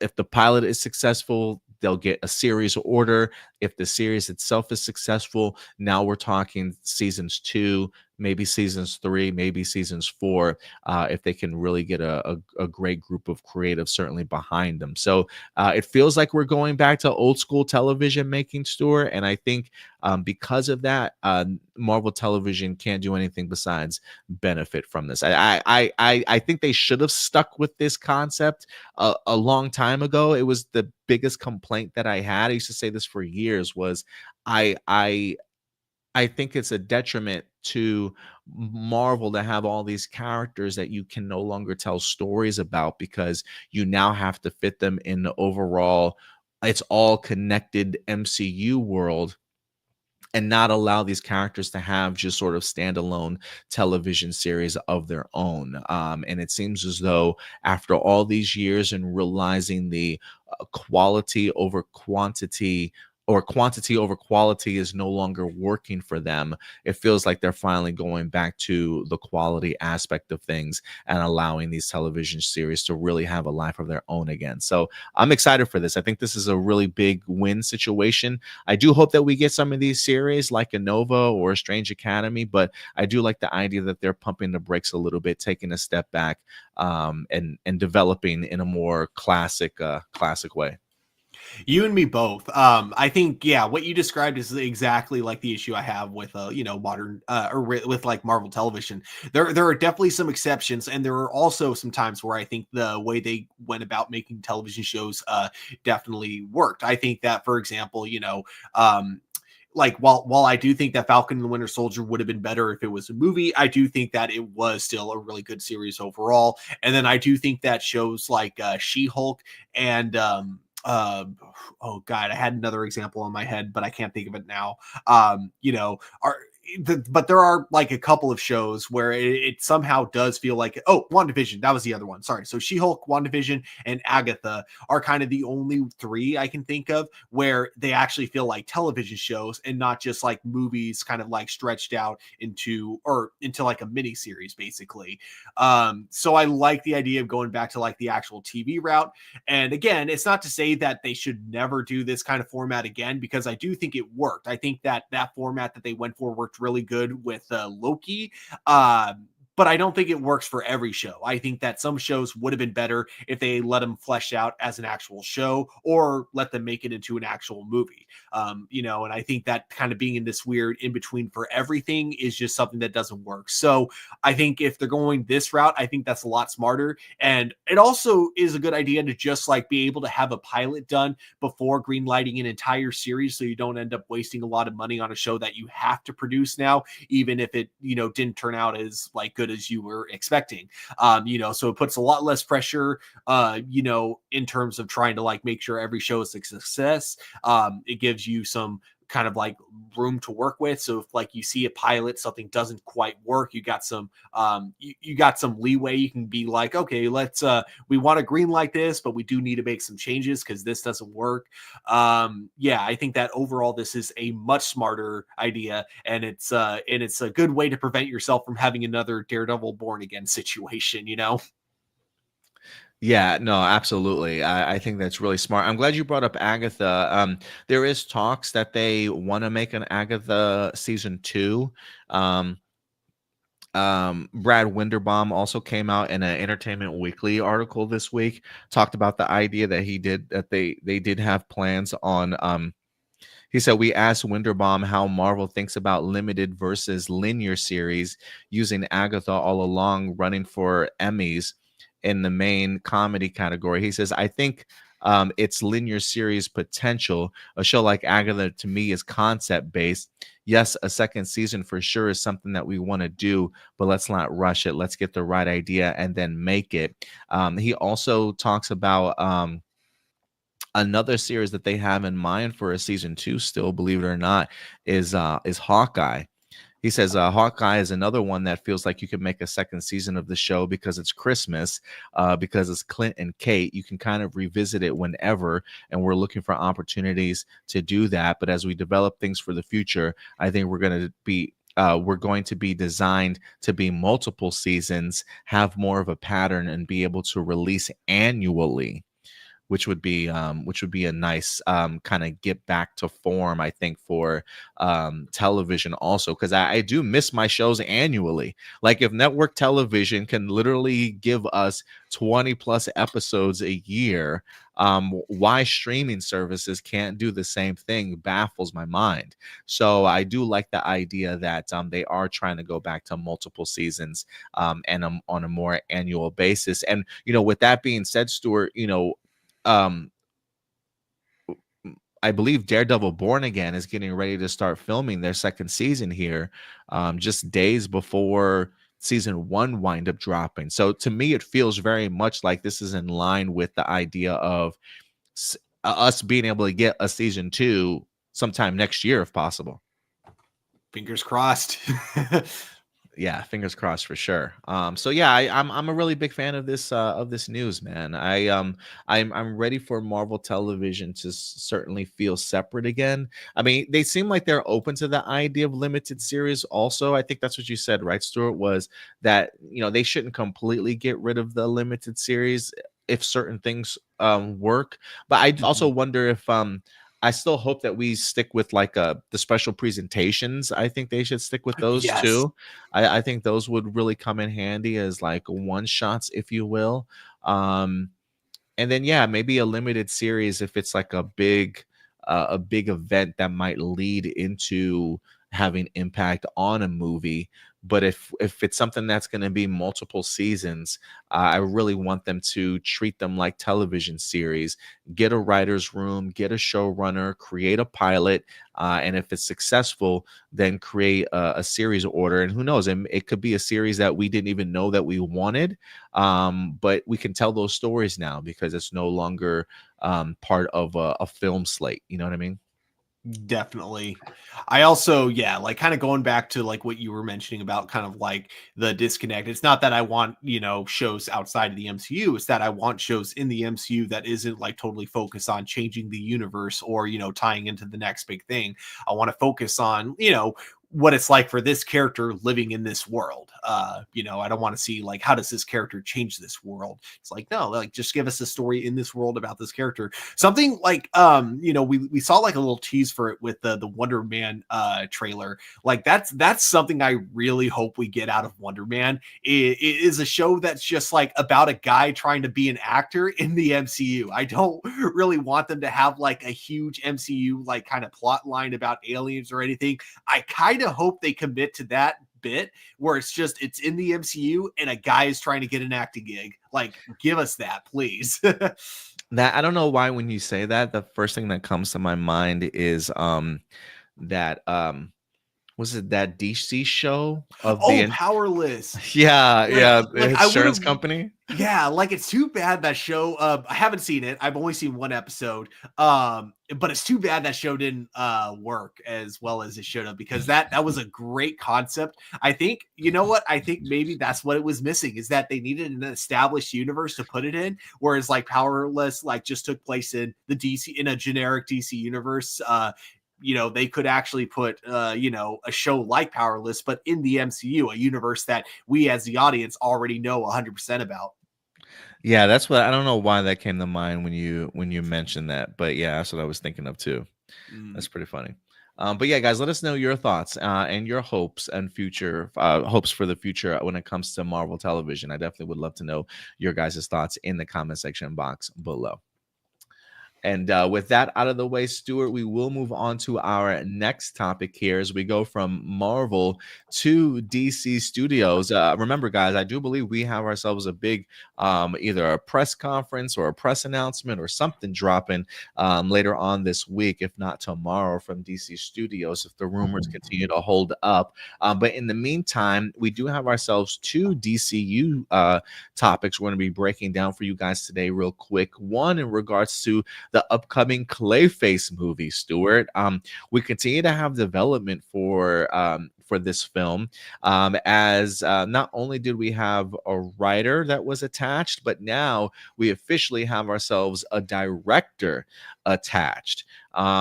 This comes to us from Hollywood Reporter. DC Clayface lands Speak No Evil director James Watkins. This is an exclusive here. DC Studios has finally found its director to mold Clayface. After several months of searching, Speak No Evil helmer James Watkins has been chosen to direct a feature based on the Batman villain, which has a script from horror maestro Mike Flanagan. Sources say that DC James Gunn met with Watkins on Thursday for a final presentation that led to the nod of nabbing the gig. A deal will now be hammered out. Sources say the film is budgeted at $40 million, which is really promising to me. And as a Hollywood horror tale centered on a B-movie actor who injects himself with a substance to keep himself relevant, only to find out that he can reshape his face and form, becoming a walking piece of clay. The movie is due to shoot later this year and is meant to show the breadth of DC material, from big-budget superhero fares such as Superman on one side of the spectrum to lesser-known characters in projects that are more modestly budgeted. Matt Reeves will also produce Clayface. And the movie has a September 11, 2026 release date. There is yet no casting for this film, though Gunn and Safran have said actors who work in animation on DC's studio projects will play characters in live action as well, with Alan Tudyk voicing Clayface in both Harley Quinn and Creature Commandos. It'll be interesting to see if that's the route that they go in this regards. I could see it, and I think he would do a great job. The only reason I'm not 100% certain it's going to be Alan Tudyk is because we also see him as Dr. Phosphorus, and we see his full body beforehand, and he looks exactly like Alan Tudyk. So I think they're kind of committed to that being his DC role. So I think that with Clayface, because it was a more generic gravelly voice, really anyone can kind of play that version of the character.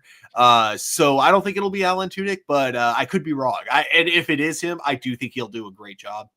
Yeah, I'm not under the impression it'll be Alan Tudyk, simply because of what you said. When I think of Alan Tudyk, I think of him as Dr. Phosphorus first, just because he had such a prevalent role in that as the voice actor for that. And yeah, just from a human perspective of Dr. Phosphorus, yeah, he looks exactly like Alan Tudyk. Whereas this Clayface one, I mean, Clayface had what, a couple lines, if that, and they were mostly grunts, right? So it's just him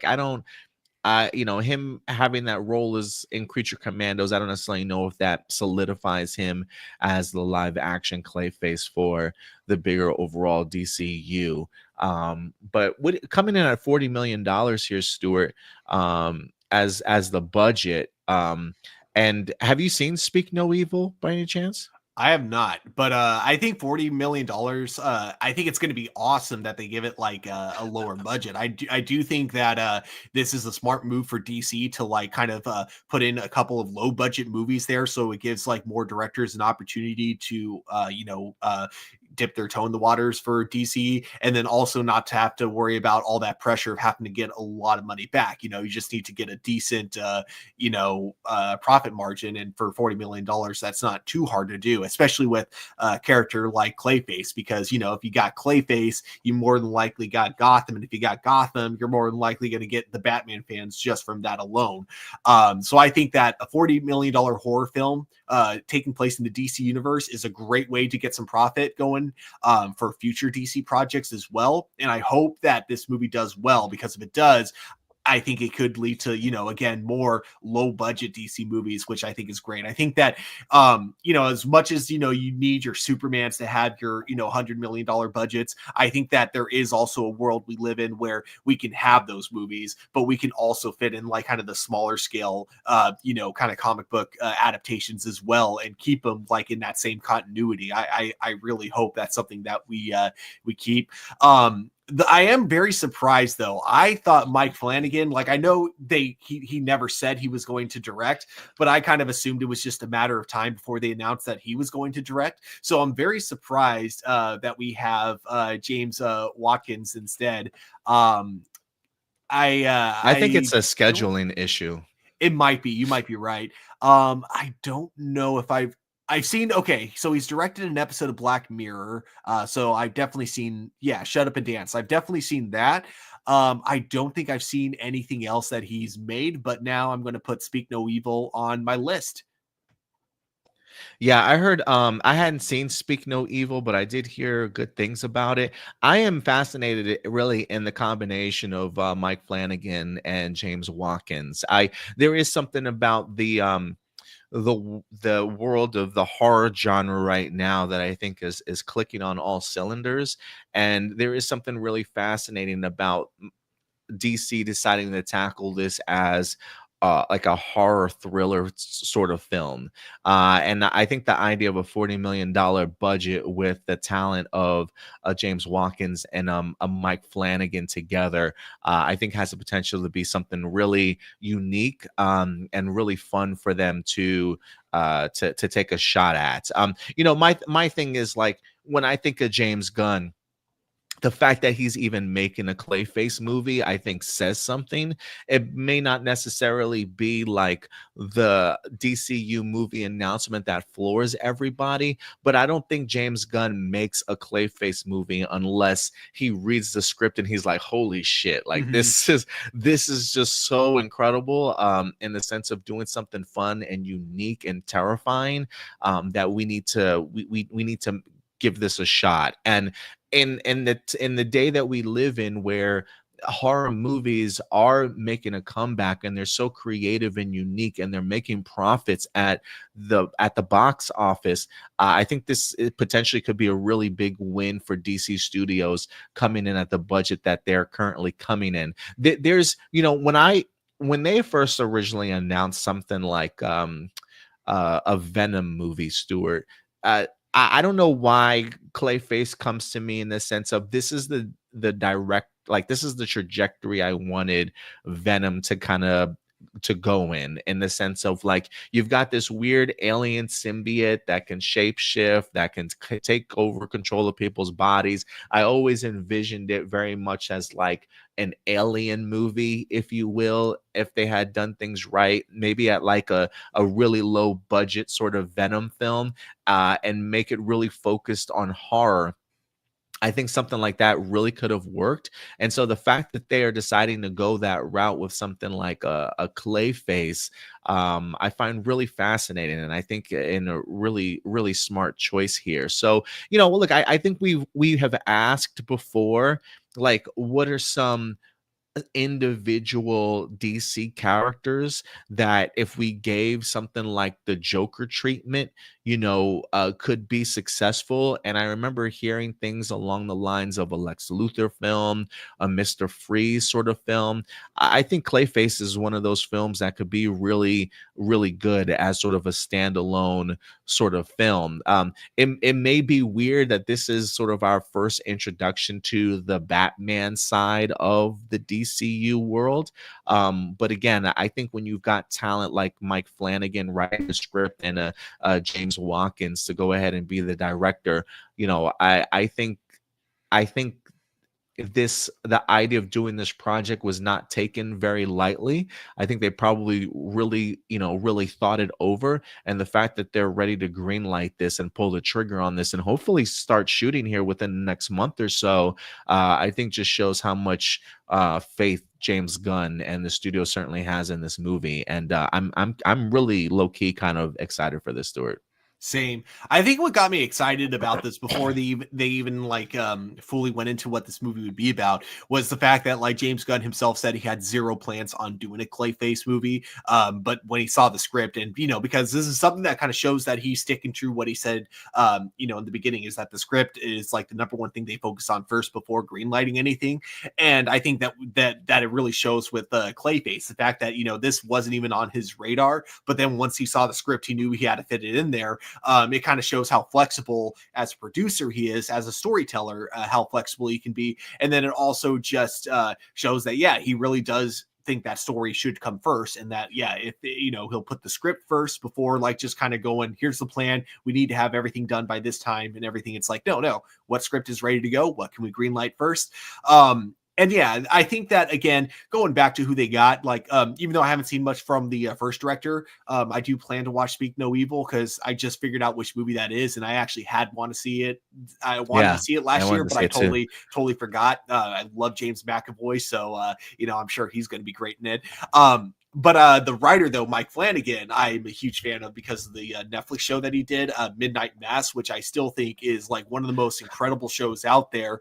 And he really knows how to get into the psychology of people. So I think if anyone could really break down Clayface as a person and why he, becomes the villain, why he ends up doing the things that he does, if anyone can do that, make him terrifying, but also sympathetic at the same time, I think Mike Flanagan is the perfect man to do that. I hope that we can feel his writing in the script, even if he's not directing. And I can't wait to see how this movie turns out. Again, I think $40 million for a DC film is going to be fascinating, and I hope it does well, because this is the kind of future I could see DC having, like not only making a fun cinematic universe for fans, but also creating really cool opportunities for new filmmakers as well. Yeah, no, absolutely. And you brought up Speak No Evil, and I had to look it up again. I don't know, I had a different movie in mind, but now that I see the images of it, isn't that's the one when like the kid is like trying to tell these other people like something's wrong, and you find out he doesn't have like a tongue or some shit like that. You just spoiled the twist for the audience. What? No, that's in the trailer, bro. It's in the trailer. Wait, is it? Oh, it's in the trailer. Yeah. But like James McAvoy goes from like being he seems like a regular nice guy to being like a demented father figure or some shit like that in like his family's life. It's kind of crazy. I think, if I'm not mistaken, I'm sure there's like an extra twist where the kid's not even his or something. It's something crazy. But yeah, it looked really terrifying as far as like a psychological thriller. And I do remember hearing some concepts of the Clayface movie where, they don't necessarily know if they have. I want to see if I read this right, in the sense of maybe not Clayface being the villain of his story, and so and I say that in the sense of maybe they'll make him feel like a tragic character almost, like you mentioned. And so I am kind of curious to see how they handle this. But yeah, I got to go ahead and check out that Speak No Evil, because I did hear good things about it. For me, I'm hoping he's tragic, like we feel bad for him, but I also want him to be evil. Like I want him to do something forgivable, like by the end of the movie, where it's like, damn, you were dealt a bad hand, but holy shit, I cannot forgive what you just did. Like something along that. Like they did it so well with the Penguin, I think. Like the fact that I was rooting for the Penguin, and then by the end of the show, like that last thing he did, piece of shit. Fuck that Penguin. Batman better break his no killing rule for him. Yeah, fuck that guy. Yeah, so it's like I hope they do something like that with Clayface. Make me root for the guy, but then by the end of it, I want to hate him. Yeah, no, I agree with you. Marcian says, I know that there was another villain who deserved the same kind of treatment. It's Red Skull. There's a lot of critique about fascism, the system being plagued, and white supremacy. Yeah, that would be a really great one also. Dude, now would be the perfect time to kind of bring back the Red Skull. I think you could. I think it could be pulled off really well. Yeah, absolutely. He says a lot of people are bored of villain-led movies, and I think it doesn't feel right using villains without the heroes they're connected to. Sony's Spider-Man universe. I mean, I can kind of get that idea, but I guess the question I would have is, when's the last time we had a villain-led movie done right? Outside of the first Joker. I mean, maybe some people can say the Venom movie, the first Venom film. I don't know, but I haven't seen a really good sort of villain-led film, I feel like, in a minute, unless you can remind me of any, Stuart. At this current moment, I cannot, but I will let you know if anything pops up by the end of the podcast.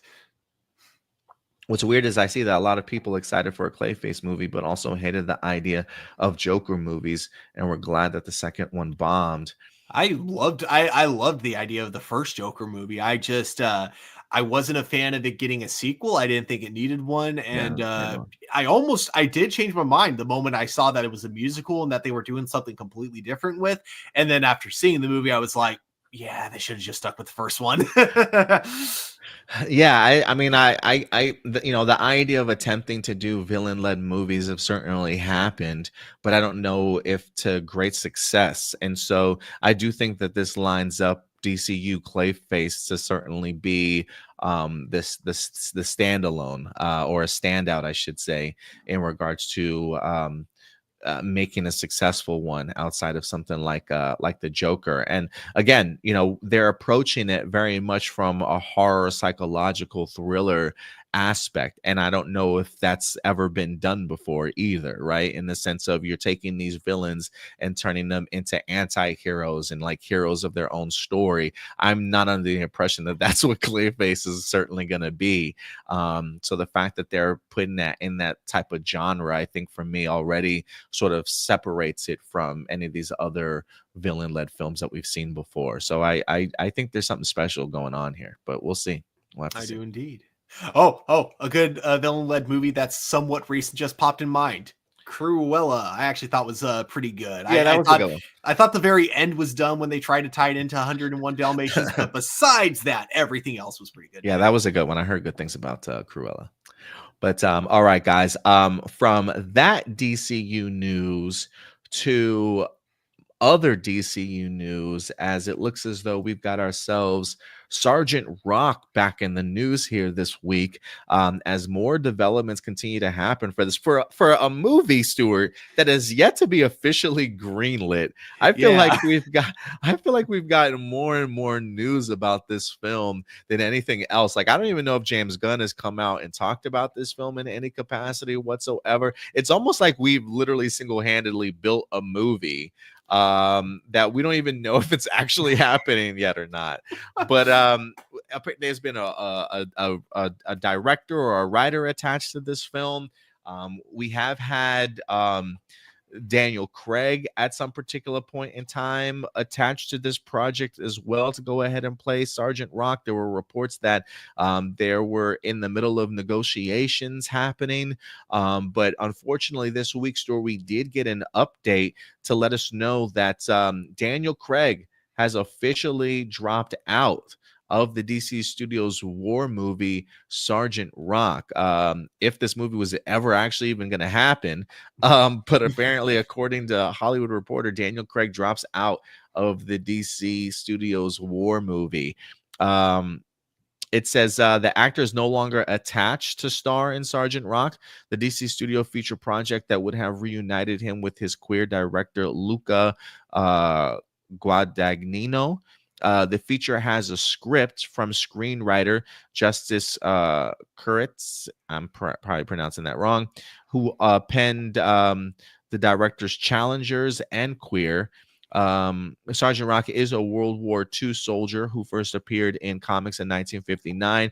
He's a tough as nails leader of Easy Company, with the unit's exploits delighting readers for decades as one of DC's longest running books.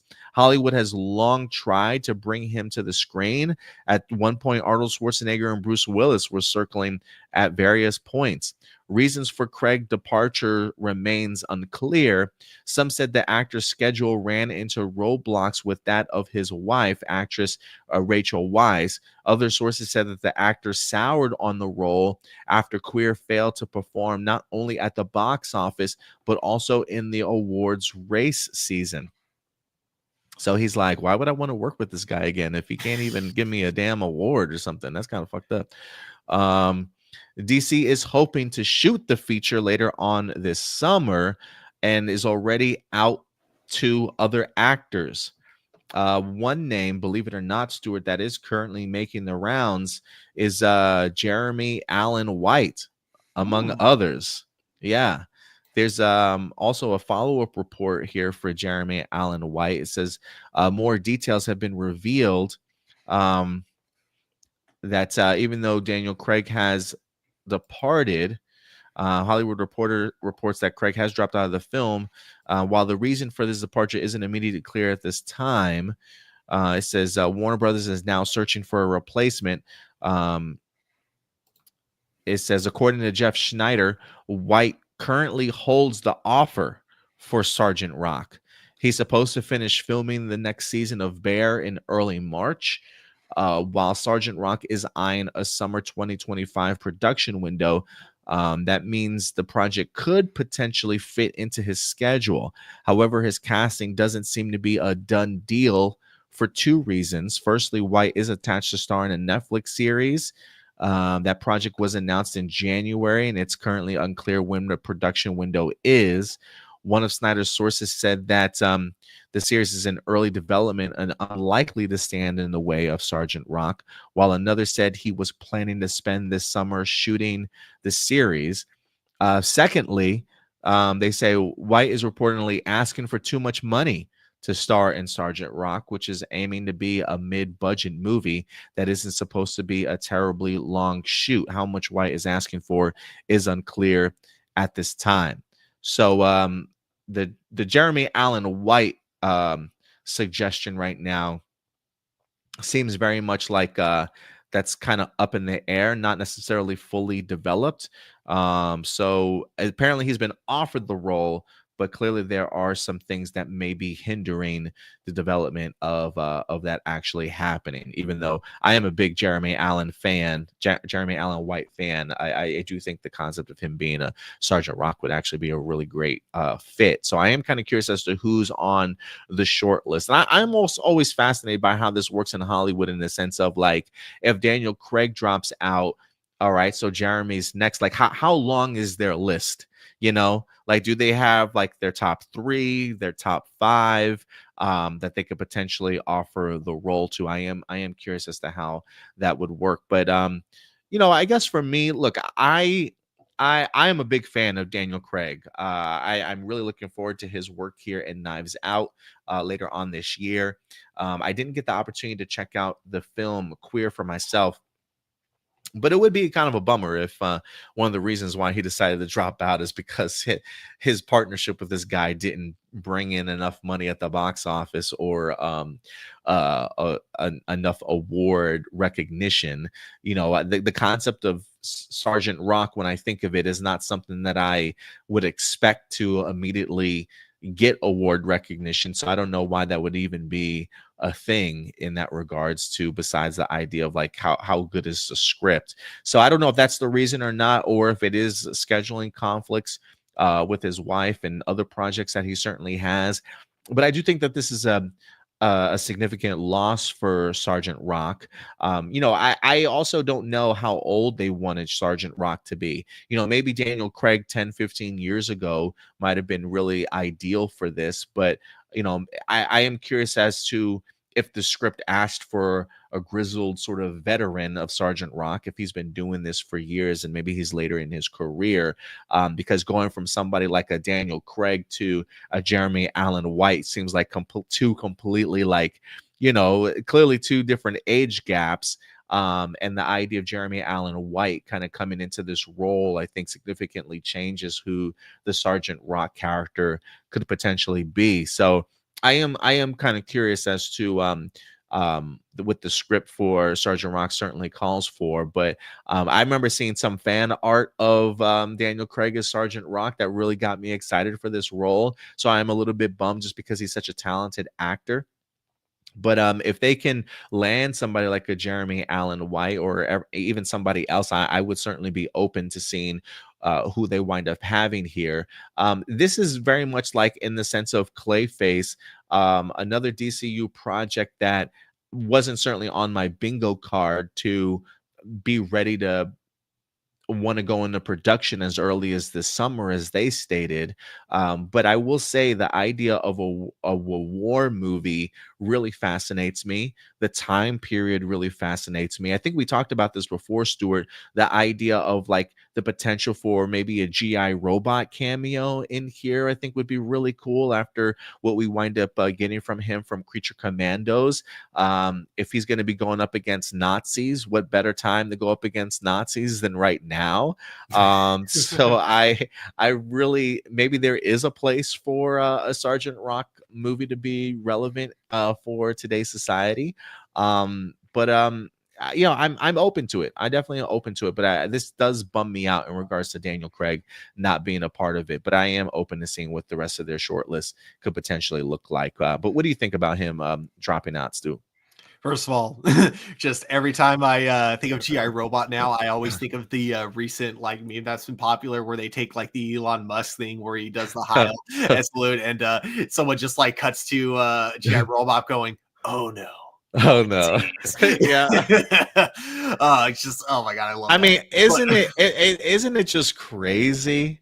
Like just how perfectly lined up Creature Commandos was for like James Gunn. Like I remember seeing James Gunn talk about in his when they started talking about Creature Commandos, and they were like, how do you think people are gonna push back against the idea of like seeing them go up against Nazis? And he's like, I don't know if there's ever not a time when you want to punch a Nazi in the face, right? Like, Yeah. the idea that him fighting Nazis shouldn't even be political at this point. But the fact that James Gunn manages to bring a character to life in GI Robot that is more prevalent now than he's ever been is just crazy to me. The timing of it all, honestly.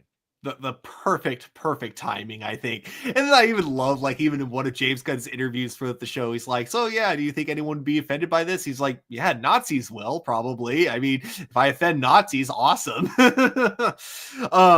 But yeah, like yeah, it's weird Daniel Craig dropping out of this. I was really looking forward to seeing him like in a DC project, and especially like with what it seemed like this movie had going for it, because it seemed like it was just trying to be kind of a World War II movie that just happened to take place in the DC universe. I still like have no idea like how fantastical they're going to go with this movie, because it would be really cool to see GI Robot, but I also wouldn't be shocked if they wanted to try to like just make a completely non-fantastical World War II movie. My question then would be, then why use Sergeant Rock? But maybe there's a good reason for it, so we'd have to wait and see. But yeah, without Daniel Craig, that's kind of a bummer. I really hope what the Hollywood Reporter is speculating isn't true, that he dropped out because he didn't get any awards for Queer. It's like, is that why you do movies, man, to get awards? Because if so, you're acting for the wrong reason. I don't think that's the reason why. I hope like Hollywood Reporter was just speculating, and I really hope there's no like basis for that, because that seems weird for an actor to like not want to do a project because there's no reward in it. But that being said, though, so yeah, it is kind of a bummer he's not going to be in it. I think that the actor that they got in mind, I absolutely love this guy in Shameless when he played Lip.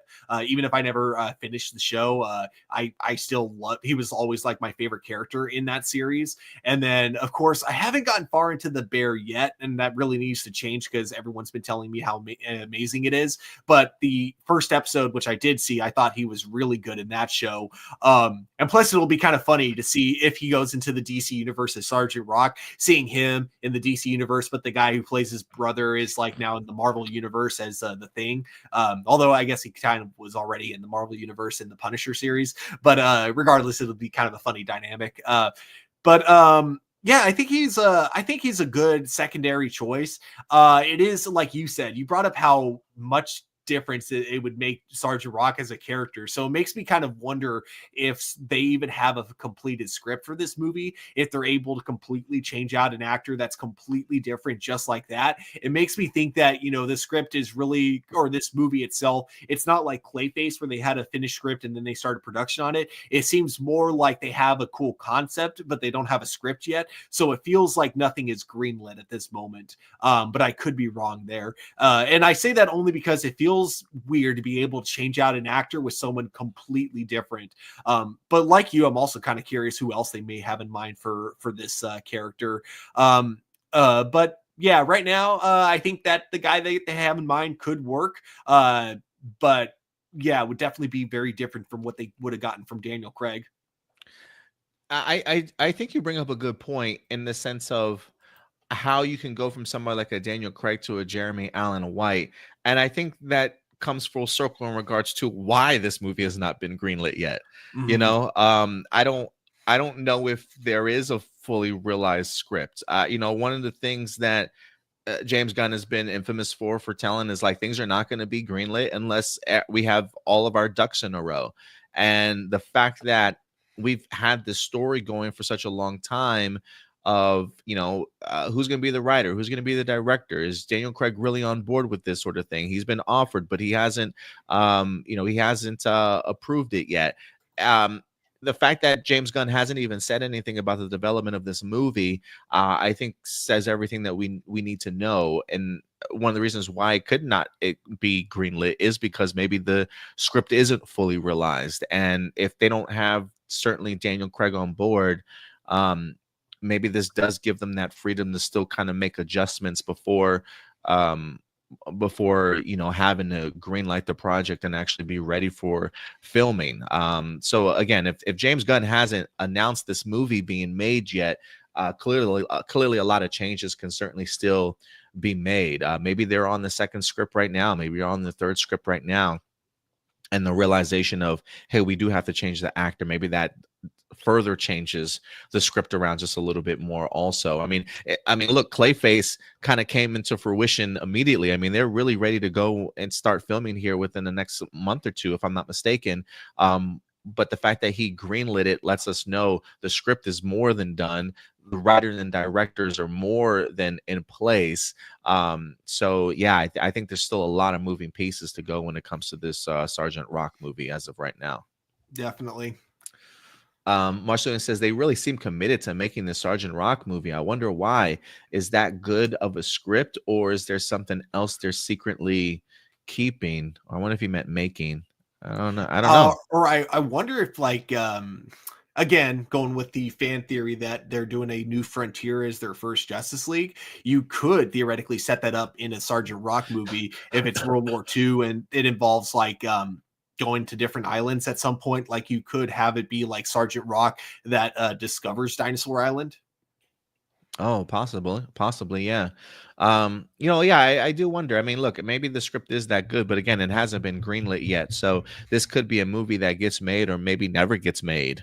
Who knows? They clearly have some pieces working behind the scenes, but it's just not fully there as of yet. So we'll see. We'll see if we have other movies that eventually will be announced, maybe even before Sergeant Rock gets officially announced. Yeah.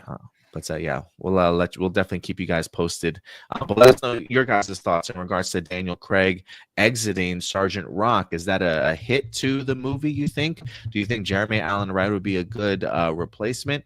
Or do you have somebody else in mind you'd like to see take on that role? Certainly let us know your thoughts. Just real quick, I'll still be listening, but I will be right back. I gotta go grab something from the front door. Yeah, go for it. Cool. And from that story to the next topic, we're going to get into a old guilty pleasure of mine, and that is in regards to a classic live action film by the name of Street Fighter, baby. That's right.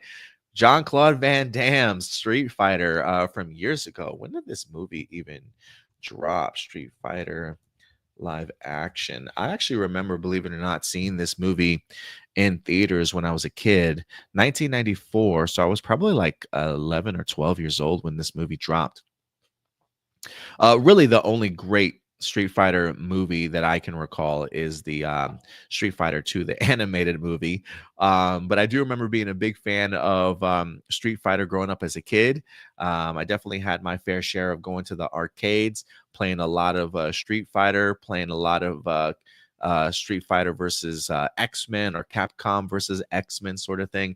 It was really prevalent in my life, certainly growing up as a kid. But I do remember the classic Street Fighter live action, as it's been years since we've had ourselves a live action Street Fighter film. I think Kristen Crux from Smallville eventually went on to make a Chun-Li Street Fighter movie, if I'm not mistaken. But outside of that, it's been a minute since we've had ourselves a Street Fighter movie. But that clearly looks like it is, in fact, about to change, as there have been some talks in regards to development for an upcoming Street Fighter movie. As apparently they have officially found a director attached. This news actually comes to us from Hollywood Reporter. I'm going to bring this banner up here. Street Fighter finds its director in Kitao Sakurai. Legendary and Capcom are co-developing the adaptation of the popular video game franchise. Uh, Kitao Sakurai is kicking it to the streets. The filmmaker, perhaps best known for writing, directing, and executive producing the Eric Andre Show, has been tapped to direct Street Fighter. Legendary Entertainment's feature adapted on the classic video game from Capcom. Capcom is deeply involved with the adaptation, with Legendary co-developing and co-producing alongside the video game developer and publisher. The film, as of right now, has a March 20th, 2026 release date from Sony.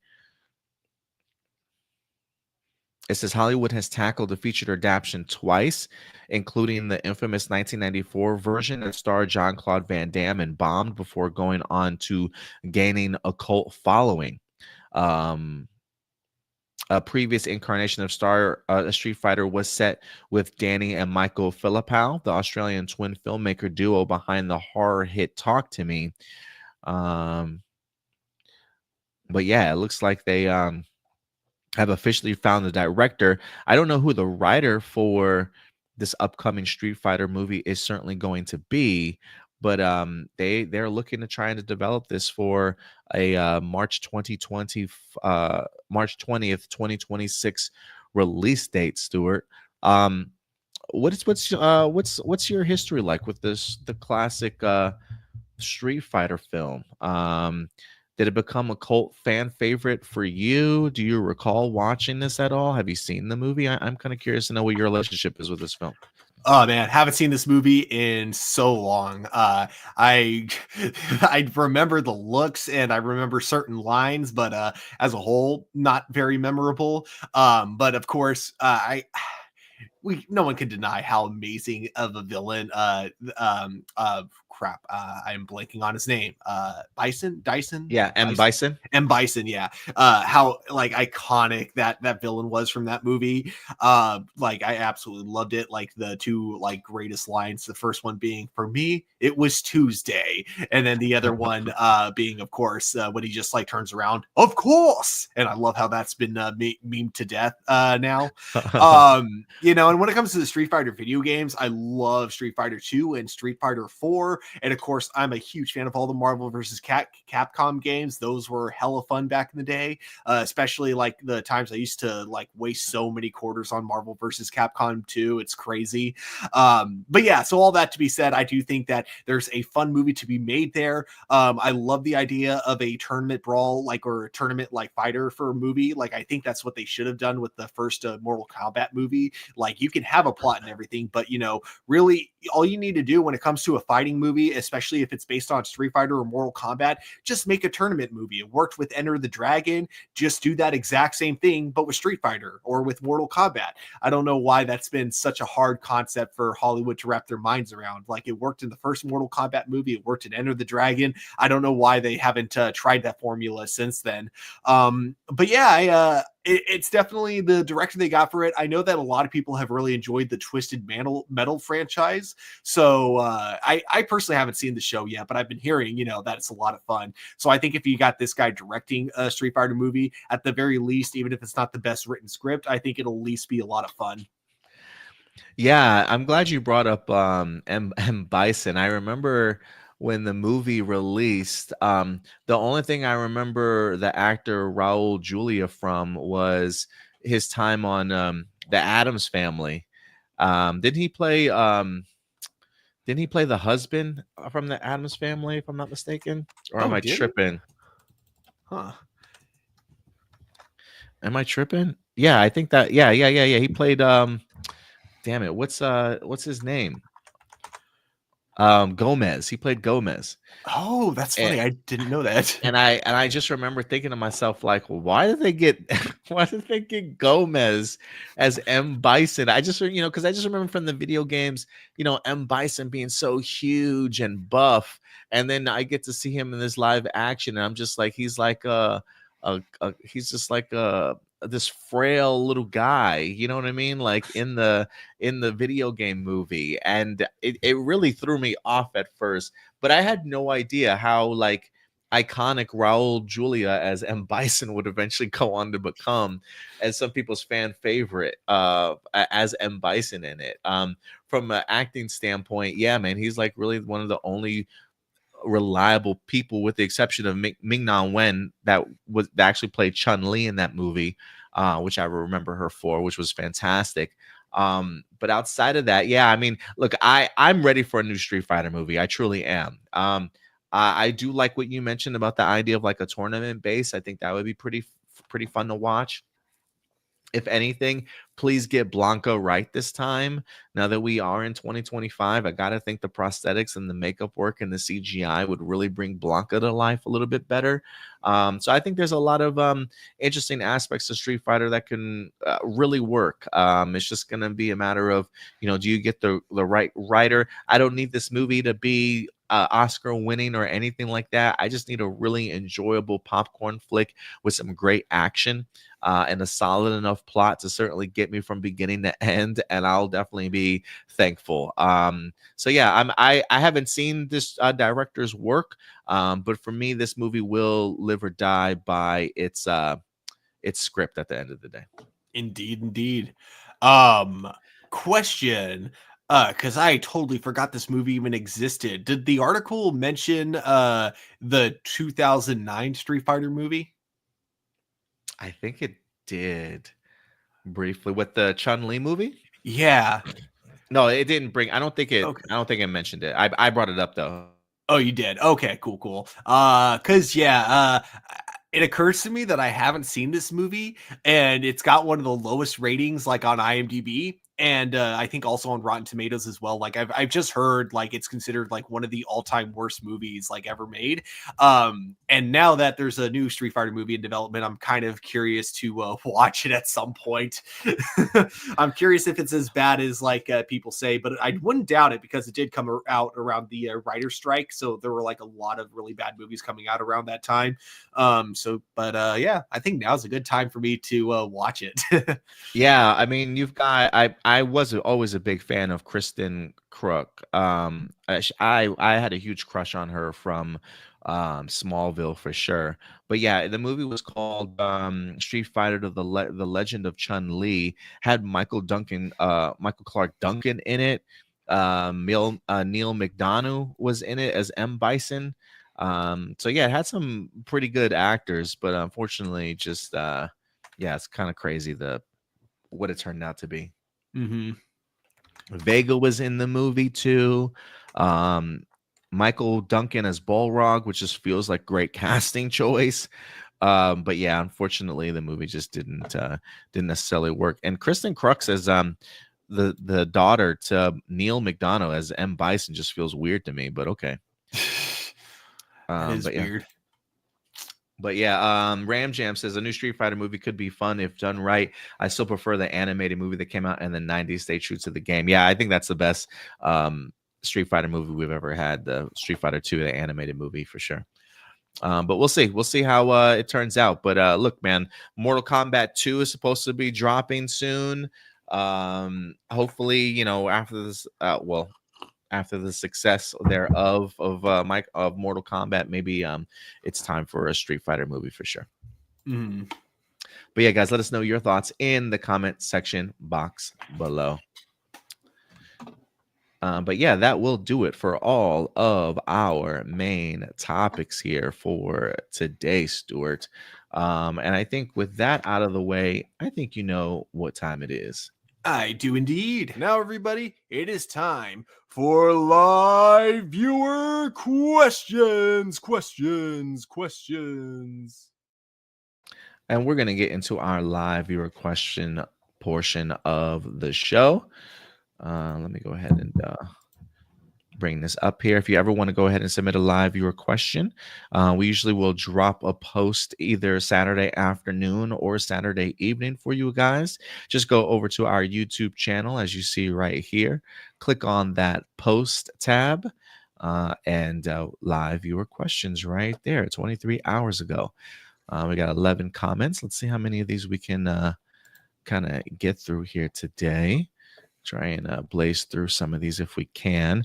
But man, music or no music? Let's do a little music today. I might make it a little bit lower than normal.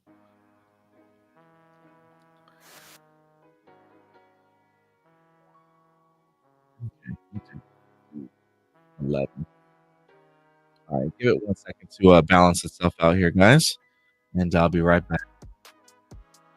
All right, all right. Let's see here. We got just 5 minutes. Is the music too loud? Stuart? Are we good? Still looks like Are it's adjusting. And Is it too loud, or is oh, the now it's perfect. music too loud, or are we good? Nope, we're good now. Okay, cool. All right. Let's see here. Jessica Friedman, do you think we will learn what happened to Korra and the new team Avatar in the Avatar series? And would you like to see Batman and Superman meet finally in My Adventures with Superman season 3? Ooh. Well, we have gotten some Gotham references, so yes, Oh, I we have? actually think that well, some references to Gotham in the sense that Vicky Vale is a character that we've seen twice now. Nice. So yeah, I could see that happening. I would definitely love to see this version of Clark Kent meeting someone like Batman and like the two of them just like not getting along. I think that'd be pretty cool. For the first question, I think that's like not only are we going to find out what happened, I think that that's what this at least the first season is going to be about. Is like I think it's going to be a mystery finding out about what happened with the original Team Avatar or not original, but you know what I mean. I think we're going to learn about what happened with Team Avatar from Legend of Korra, and that's going to be kind of the main plot point for season 1. Yeah, I'll be interested to see. I would love to see a Batman pop up in My Adventures with Superman, or at least some sort of recognition that he's out there. I think that'd be pretty badass. Um, Blossom, did you see the new Sentai yet? What did you think about it? I have not had the opportunity to check it out yet. If you've seen it, Blossom, I would love to know your opinions on it so far. If you guys have watched Goes User in general, let me know what you guys think. I still need to catch episode 0. I have not had the opportunity to watch it yet, but it is on my radar for sure. Wouldn't it be cool if they had Rangers with the theme of Greek mythology or Roman myths or morphers modeled after them? Yeah, I would be totally gangbusters for that for sure. Have you watched the new Sentai, Stuart? I have not. But with that second question, yes, I think that'd be cool. That's exactly kind of what I wanted to do in my, in my joke pitch video that I did for Power Rangers, or sorry, for Q Ranger. Like if I was adapting it to Power Rangers, I would have definitely used a lot of Greek mythology, like for the power source of like that particular season. Yeah, that would be pretty dope. Aside from your channel, who are some of your favorite, this is from Marcelino, aside from your channel, who are some of your favorite Power Ranger YouTubers you like to watch? My personal favorites are the Disney Brain, Hunter Killer 1440, Dom's Writer, Julio Coolio, Deoxy 360, Connor the Waffle, and Esty. And also a hot topic, but in my opinion, Linkara is way too overrated, and other Power Ranger YouTubers deserve more recognition than he does. Also, to me, at least, Linkara has unintentionally caused some damage to the fandom due to his stick-up butt nature, but that's a story for another day. I do love me some Dom's Writer, Deoxy 360, Esty is always one of my goats. I actually used to be a fan of, is it the Fan Club? I can't remember his name, but I haven't watched this stuff in quite some time, but I always loved his energy that he brought to Power Rangers. I don't really watch as much Power Ranger YouTube content as I used to. There's a guy, Ping Pong Pox or some shit, I can't remember. He might give like updates every now and then. And the Montyverse I think is really great for Power Rangers. They do a lot of Super Sentai reviews, but the Montyverse I think is a really good one for people to follow up on. But outside of the Montyverse, where I think is probably the newest person that I've checked out some of their work, outside of that, I haven't really kept up with Power Rangers YouTubers in a minute. But do you have any that you have as personal favorites, Stuart? Yeah, there's a few. So most of the people that you actually listed here, I also am like a really big fan of. Also got to give a shout out to Ranger Liz as well. And Yes, then Ranger Liz. Yes. um I forget how to pronounce her channel's name, but then Beauty Baba Yaga. Beauty Baba Yaga. She does some really funny Power Ranger contents, both when it comes to kind of like reviewing the show and then just making random topic videos about the franchise. And then lastly, given that this guy started his channel, like I think he was still in high school when he started it, although, I'm looking at it, so many of his videos have been deleted. That's too bad. But I'll still give a shout out. Bassub Force. I really liked his videos back in the day. He used to do kind of weekly Power Ranger reviews, but what always impressed me is, first of all, the fact that he was doing this like at a really young age. Secondly, is like how good the editing was for like videos that he was doing at that young of an age. The fact that he was able to do high school and then make also full-time videos like on YouTube with like, you know, high quality editing, like that was some talent right there. So I got to give a huge shout out to him. And then cool. All the people that you just mentioned, like in your comments, I've definitely seen a lot of their videos at one point or another. I used to love the Disney Brain. He doesn't upload as much as he used to, but loved his topics. Disagree with you on Linkara. I will say that I love Linkara and his stick up the butt. It's a gag. It's not like he's actually like that. That's just his, you know, persona. That's the character that he portrays whenever he reviews stuff. So I personally don't mind it. Just because that's the kind of content I grew up on when the internet was in its early days. I mean, look at the Nostalgia Critic and the Angry Video Game Nerd. I loved both of those guys growing up, but I think like I'll kind of give you this, that yes, it does kind of change the internet landscape in a bad way, because I do think that there were plenty of people who watched those videos and never understood that the Nostalgia Critic or the Angry Video Game Nerd were characters. So I will admit that there is that part of it. But at the same time, for me anyways, I get the joke. I find it funny, so I don't mind the stick up his butt attitude. I'm so glad you brought up Ranger Liz. She's been such a formidable Power Ranger content creator in this space. I haven't watched a lot of her stuff lately. I don't know how often she uploads. I know she's had a lot of personal stuff going on with her family and whatnot, but you know, if she still does post, Ranger Liz would be another suggestion up there for me. Who's your favorite Batman voice actor who isn't Kevin Conroy? My personal favorite is a tie between Jason O'Mara and Diedrich Bader. And honestly, in some ways, I think Jason O'Mara is better than Kevin Conroy. I'm not too familiar when it comes to like voice actors for Batman, in the sense of like who did what during certain time periods. But I guess Jason O'Mara sounds familiar to me, especially I don't know if he helmed a lot of the DC animated movie stuff, but if he did during that time, I didn't mind him as a Batman voice actor, but I'm not too familiar with voice actors these days. I'm probably going to pronounce his name wrong, so I apologize. My second favorite Batman voice actor, just because of how much it like stands out, is Diedrich Bader. Diedrich Bader. Diedrich Bader. That's who he said. Jason O'Mara and Diedrich Bader. Oh, he did. Oh, my bad. Yeah, I would say that I love his voice just because like it's a like whenever I see like a kind of funny or over exaggerated Batman, like when I look at absolute Batman, that's the voice that pops into my head when I read like an absolute Batman comic book panel. Whereas like most other comic book panels, it'll be Kevin Conroy. But when it's like the over exaggerated like super toned muscular Batman, if it's either that or the Frank Miller Batman, it's going to be his voice that pops into my head. I like it. He also says Chad Stileski has expressed numerous times he wants to work with and include in the John Wick franchise. These include Peter Dinklage, Clint Eastwood, Jason Momoa, Jason Statham, Michelle Yeoh, Villain Murphy, Jet Li, Jackie Chan, Bob Odenkirk, Sylvester Stallone, Matt Damon, Chris Hemsworth, Robert Downey Jr., Charlize Theron, Colin Farrell, Journey Smollett, Brad Pitt, Tyrese Gibson, Ludacris, Jamie Foxx, Sean Bean, Jeff Speakman, and Jeff Wincock. Which do you want to see the most? For me, it's Clint Eastwood, and not because I'm a fan of his work. It's because Clint Eastwood is 94 years old. So Chad Stileski really wants to work with him. He better hurry it up. Oh man, this is a good question. I did not know that there were this many people he wanted to work with, but like literally any single one of them, I could see doing an amazing job in the John Wick universe. But God, if I had to choose one, I would.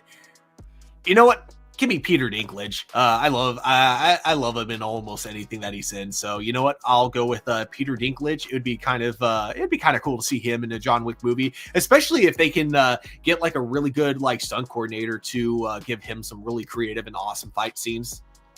I would give me Michelle Yeoh. I really want to see Michelle Yeoh just because I've seen her in so many martial arts stuff. The idea of her fitting into the John Wick franchise for me just feels like it would be so right for her. I think she would absolutely murder it. So yeah, that would probably be one of my favorites to see. There's a couple other ones on here, like a Jackie Chan. I would love to see him in a John Wick franchise movie. Charlize Theron, I would love to see her back doing some more after, was it Atomic Blonde? I would love to see her in that type of world again.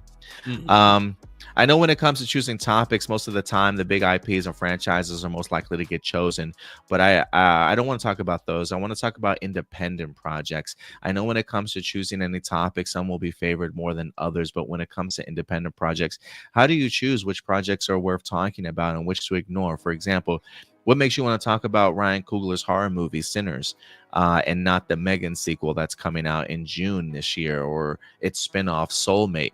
What makes you talk about yet another Michael Jackson biopic and not Pharrell's biopic Piece by Piece that was in Lego form?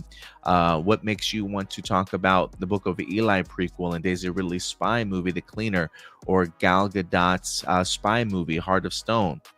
What makes you want to talk, Jupiter's Legacy and not Umbrella Academy, and so on? Some things I will just say, I may not just even be privy to the existence of some of the news that might be out there. And yeah, sometimes I don't know. I mean, I find creators and stuff that I'm really big fans of. If their concepts sound fascinating enough for me, I might give them a shot. I don't know how big a Megan sequel certainly is. I don't know. I never saw the first Megan, so that might immediately force me to push something like a Megan sequel talk to honorable mentions instead of a main topic sometimes. So it could just be maybe not necessarily in my preview of like news that's crossed my path to certainly want to talk about. And then sometimes depending on where those projects are in their development, if I feel like it's big news surrounding those topics, then I might talk about them a little bit more instead of just regulating them to honorable mentions. So it's just kind of really hit or miss. Like the Street Fighter video game one, like I decided to throw that in there because we haven't really heard of a Street Fighter live action movie in development in quite some time. So I thought that would be a fresh take for, something fresh to certainly talk about. But yeah, I guess sometimes it's things that I'm familiar with, some things that I'm not familiar with, some things that I just haven't heard necessarily about, like the Pharrell Williams biopic Piece by Piece. I've never even heard of that, to be honest with you, until today. So the fact that you brought that up to my attention, sometimes I try and pay attention to what some people say in the comments throughout, some things that might interest people that I feel like would be interesting to people, or suggestions that people have talked about. Then I might, if I can remember those, then I might bring them to the forefront. So yeah, it's really just what it really comes down to in regards to how I choose certain things is all really. There's not really necessarily a preference so much as how knowledgeable am I about it, how much have I heard about it, has this film or television series, have I heard that it's garnered interest or that it has a following certainly worth talking about, then I might bring it up. But yeah, if we lied and said that and we go with whatever the studios pay us to talk about, do you think they would have believed it? Probably not. We don't we don't really pick or choose like that. Doomsday, I don't have all his questions. I might have to. Can you try and bring up all his questions? Do you have? Yeah, I was having the same thing, but like when I refreshed it and basically did it not in order, then it worked. Yeah. So the first one is, in honor of Black History Month, how would you or how would you? Oh, I think he meant to say how would you rank? So how would you rank the Black Rangers from worst to best? Black Rangers in the sense of skin color, not suit color. Oh God. Do I have to do all of them? Because That's can a I just give lot, you right? like Give my like a can I top just give you five. like my favorite and least favorite? Yeah, that's fine. I'm gonna Or go with my top three. my favorite, of course, has to go to the Red Ranger in Power Rangers RPM, because he's just straight up one of my all-time favorite Power Rangers and in one of my all-time favorite seasons. My least favorite would be the Black Ranger in Power Ranger Overdrive, the black in both the suit and skin color. Probably my least favorite, only just because I think that like Overdrive wasn't a good season. I don't really, I just wasn't a big fan. I'm trying to see, can I get a list, y'all? They just keep giving me um oh, Power Rangers played by black actors. Okay, cool. Thank you. I was like, they just keep giving me a bunch of black Rangers. I'm like, no, that's not what I want. I feel like we did this one before, but maybe I'm tripping. I think someone like asked us to put together a team of 5, if I'm not mistaken. Right? That's what I thought. I can't remember what my team was, but I don't know, best to worst. Well, Zach would be my favorite for sure. Followed quickly by TJ. Then I'm probably gonna put Shelby up there. I'm gonna also throw in Ethan. And then I'm also gonna throw in Devin. That's my top 5. Did I say top 5? Was that 5 or was that 4? That was 5. That's 5. Yeah, I'll put it. That'd be my order. What's the second question? Oh, second question is, since it's the 50th anniversary of the first Sentai season, Himitsu Sentai Go Ranger. Do you think it would be cool to see a Go Ranger 50 years later reunion movie? But since the original actors are kind of old now and would not be able to fight the way they used to back in 75, they could recruit a new generation of younger Rangers. Oh, I see what you're asking. Okay, yeah. I think that would be pretty cool. Cool. I don't know if all the actors are around, but yeah, if you're able to get all the actors back, it's not like you really need them to fight. You just need them to show up and then just do a pose, and then after that let the stunt doubles do all the fighting afterwards. I think it could work really well. I've been seeing some really cool concepts where people take the original suits and they just revamp them enough so they look a little more modern but keep the exact same design, just changing the material so it's not made as much of cheap fabric, but rather, you know, you get kind of like a leather boots, a cape that kind of like, has more I don't know. It has more shine to it, I guess you could say. Same, like just overall more polish to the suits. And I gotta say, when those suits have that like new additional polish, they look really good. Like I could see them in a modern superhero film, as silly as they are.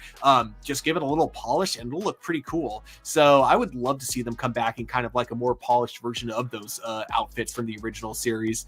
And yeah, I love the idea of passing the torch down to a new, younger generation. Kind of imply that, while you have the current Super Sentai going on right now, you still have like another Super Sentai team kind of going on, doing their own thing at the same time that could pop up at any point during the future of Super Sentai. Like, I love that idea.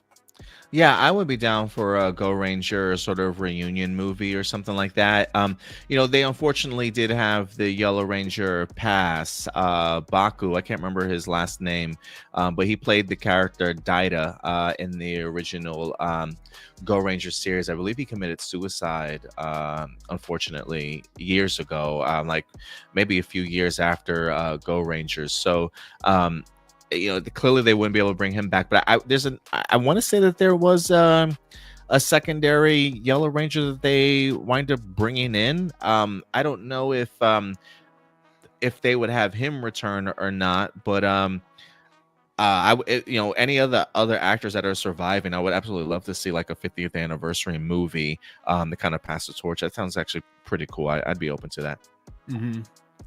Was there another question from Doomsday?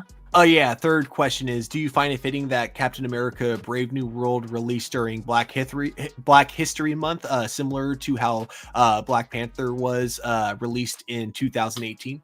Oh yeah, that's perfect. Mhm. Perfect for sure. I just wish it dealt more in Black history, or like I said before, I do wish the movie focused a little bit more on um, the concept of Captain America being black in today's society. For sure, I just think it was a missed opportunity. Agreed. Um, Peg C, do you think O Ranger, the Sentai counterpart of Power Rangers Zeo, should get an anniversary movie? Sure, why not? I don't think I've ever seen the Super Sentai O Ranger, but yeah, I'm always down. I'm always down for anniversary movies. Mhm. Why do you think the mid-season 2 of MMPR, the Power Rangers, just stop shouting their animal names and saying White Ranger and Black Ranger power? Uh, was season 2 was when they because they got new Zords. Yeah, I'm Did about to say they? maybe that's why. Yeah, I think it was because like they had new Zords Was it and the Shogun Zords? no, it was No, not for that was was it him. the show? Oh, No, that was season 3. the Thunder Zords. Thunder Zords, that's what it was. Thank Yeah. you. And I guess the names just didn't sound as catchy as Tyrannosaurus, Mastodon. Yeah, I think yeah. those names kind of stuck out more. So I think it just like seemed like it kind of rolled off the tongue a little bit more. Yeah, I think so too. What were your initial thoughts on the song Ninja Rap from Ninja Turtles 2, Secret of the Ooze, and Vanilla Ice making a cameo? I couldn't get the song out of my damn head. I used Yeah. to sing the shit out of that song as a kid all the time. I still do every once in a while. If it's on, it gets stuck in my head. Go ninja, go. Yeah, it was so cool. I absolutely loved it as a kid. I don't remember how I felt about it when I first saw it because the first time I saw Ninja Turtles, I was like, super young. But yeah, I still find it catchy to today, and I'm clearly not the only one because it's still being used. In the live action Michael Bay movie, they still use that song. That's true, they did. You know what's kind of crazy? I was watching the video the other day, maybe like a couple weeks ago, that was talking about like parents felt the first Teenage Mutant Ninja Turtle movie was way too dark. Mhm. And that they had such an issue with it that it's one of the reasons why they made Secret of the Ooze not only more lighthearted, but if you look about it, they didn't even use their weapons. Yeah, they And I used don't, whatever was like around, but never their yeah, I actual don't. weapons. All these fucking years, I don't even know if I ever recognized that or even thought about that. And I was like, holy crap, like that, it bummed me out. But I just remember as a kid, I just had so much fun with that movie that I don't even think it even phased me in that sense. But I also was a big fan of like hand-to-hand combat fighting and like just stunt work in general. So I don't think it felt very much like something like a Jackie Chan would kind of do. But yeah, it just never even crossed my mind. I was like, holy crap, that's crazy to me. Yeah, I think that they did a great job with what they were limited to. It just sucks that they had that limitation to begin with. Yeah. Do you think number one Sentai Gojusher has the potential to exceed Gokaiger in terms of popularity? Maybe. They could certainly use a season like that. I haven't watched it though, so maybe give me like 10, 15, 20 episodes in and I'll let you know. I think if Power Rangers was still going on, I would say yes. I think though, because we don't have Power Rangers overseas, Gokaiger had that popularity because Gokaiger was as popular in America as it was because of Power Rangers. Basically, the idea of the mega battle coming to America was what got a lot of non-Sentai fans into the idea of Gokaiger. But because Power Rangers isn't around anymore, even if there is like some ultimate battle like you got in Gokaiger, I don't see it trending as much as it did back in the day because you don't have as many people, or because there isn't like a Power Ranger adaptation that people are gonna have to look forward to. You know what I mean? Yeah, I get what you mean.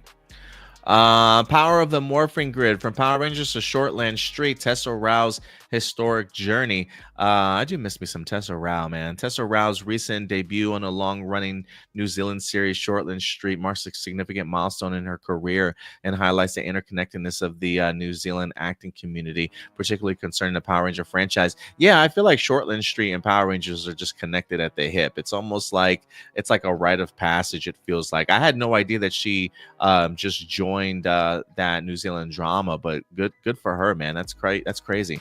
Um, Fresh off her groundbreaking role as Isabella Izzy Garcia, the first female Green Ranger and LGBTQ plus character in Power Rangers Dino Fury and Cosmic Fury, now graces the screen as Dr. Poppy Achari.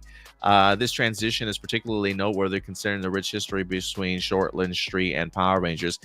Connection subtly acknowledged in Dino Fury with an Easter egg referencing the hospital drama, a nod to executive producer Simon Bennett's past work on the series. Rao's appearance in Shortland Street is significant for several reasons. Following the conclusion of the 30th anniversary season of Power Rangers, her casting represents a fresh face on the show with deep ties to the franchise. Many actors before and after their time in Power Rangers or villains have honed their craft on Shortland Street. This list includes notable names like Miriam Smith from Dino Thunder, Josephine Davidson, Jared Blackiston, Jordy Weber, Antonio Preble from Mystic Force, B.D. Skinner from Jungle Fury, Anna Hutchinson from Jungle Fury also, and Ari Boyland, RPM, demonstrating the show's pivotal role in nurturing New Zealand talent. It also follows the 10 years of fellow Power Rangers alumni Sally Martin and Pua Magasiva, who both starred in Shortland Street, even sharing on-screen romance. Tragically, Pua passing in 2019 left a void, and Rao's arrival marks the first character from Power Rangers universe to join the cast since his untimely death. Furthermore, unlike her previous role, Rao now has the opportunity to showcase her native Kiwi accent, adding another layer of authenticity to her performance. Rao's role as Izzy in Power Rangers was already a landmark achievement. She broke new ground as the first female Green Ranger and LGBTQ plus character with the franchise, representing a significant step forward for inclusivity. Her portrayal of Izzy resonated with audiences and solidified her place in Power Rangers history. Now transitioning to the role in Shortland, she follows a path trod by many of her predecessors, further cementing the link between the two prominent productions. How will Tessa Rao's portrayal of Dr. Poppy Achari be received by Shortland audiences, and how will her groundbreaking role as Izzy in Power Rangers impact her future career? I don't know if her impact as Power Rangers will impact her future career, but maybe her Shortland Street time certainly will. To be attached to a long-running show like that, I think over in New Zealand is really important, and hopefully it gives her even more recognition and puts her name out there even further. But I think that's awesome. Congratulations to Tessa Rao for landing that role. Definitely. I think it kind of sucks how a lot of Power Ranger actors, even if they do a good job, they end up kind of getting screwed out of a career every now and then afterwards. So it's always good when you get those that actually do end up kind of like succeeding afterwards. Like I was thinking of like faces like Eliana Ramirez, after her time in Power Rangers. I remember her being a part of a lot of like short films, like fan-made films and stuff. And I thought she would have really a blossoming career sort of thing after that, and using her momentum. I think she definitely used her Power Ranger momentum and fame to land a lot of the roles that she did. But I have not heard much of Liana Ramirez since then. I mean, I heard that she got married, and maybe now she's just become a trophy wife. I got no idea. Like I am curious what her next step in life is certainly going to be. Same thing with like Russell Curry. I know he's still doing his modeling stuff. I don't know if he's still putting his name out there to pursue acting or not. And then even Hunter Dino, I know she's still doing a lot of modeling work. Also, she too, I think, wind up getting married.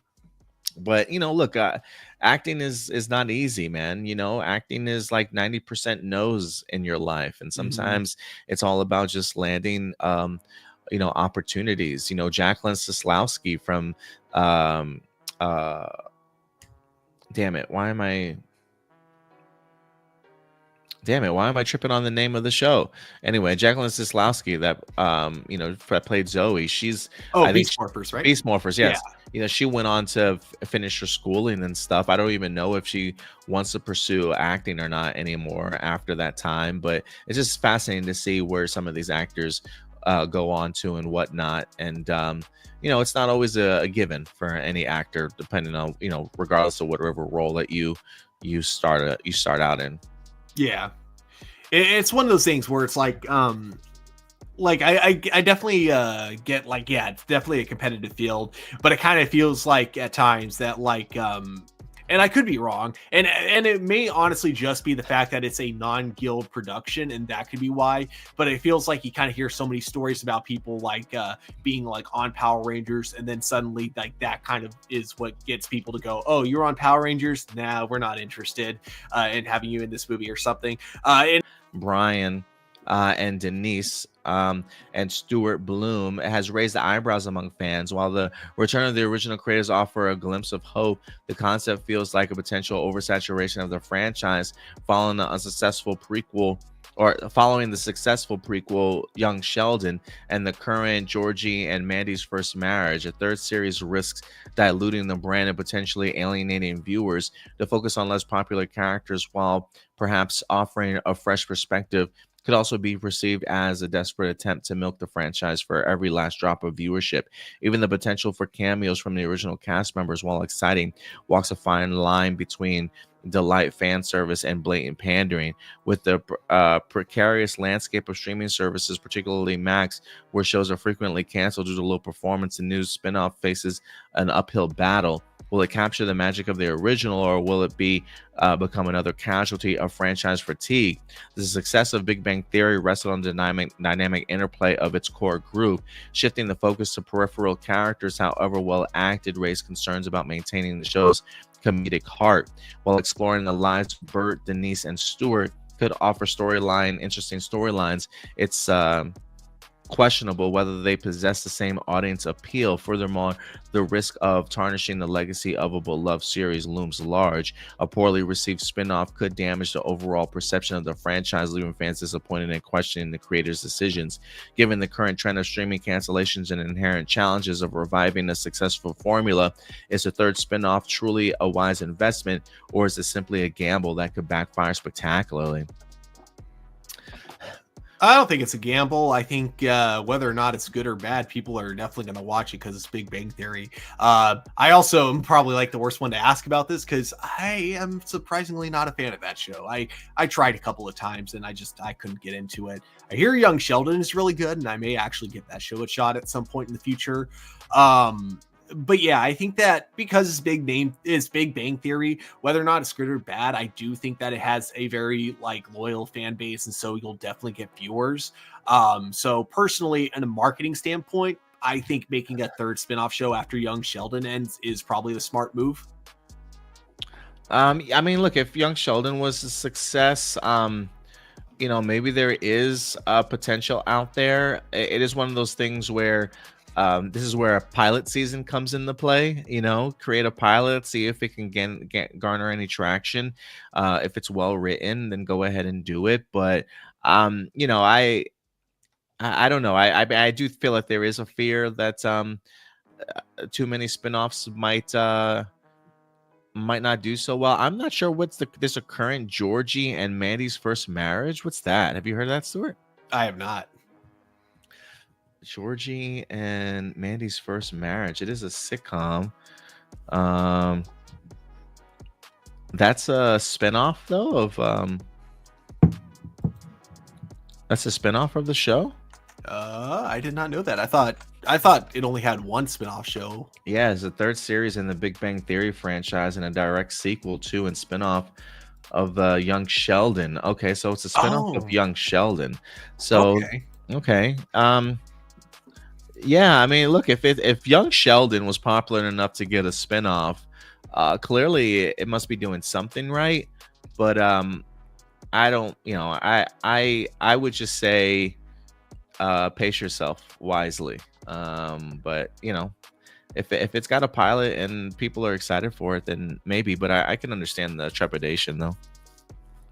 Definitely.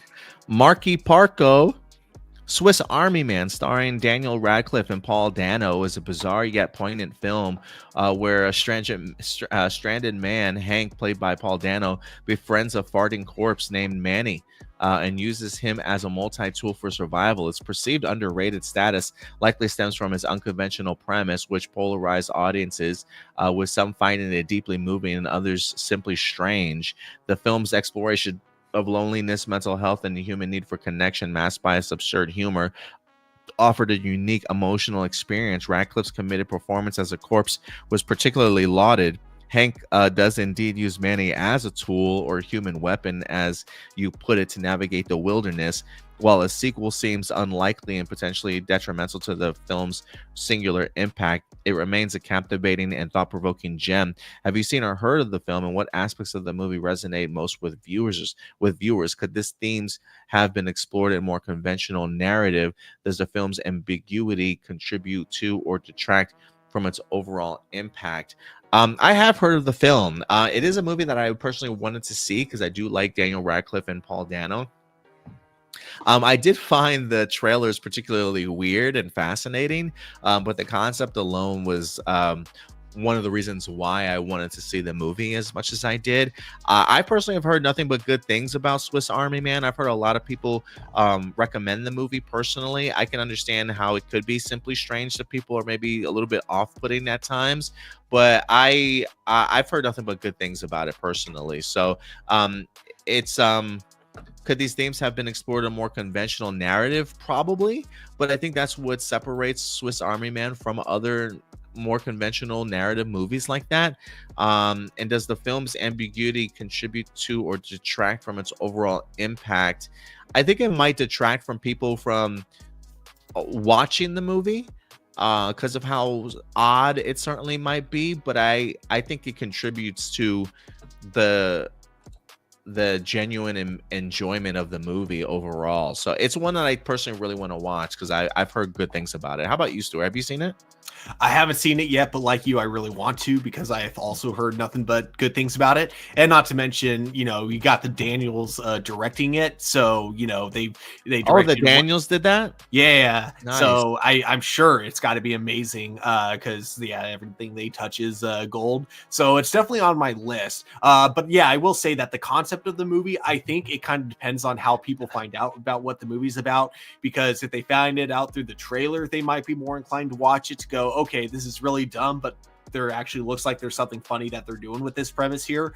Whereas if you get it told to you by a friend, oh, you got to see Swift Army Man. It's about this dead body with no arms or legs and it farts. And it's just like, what?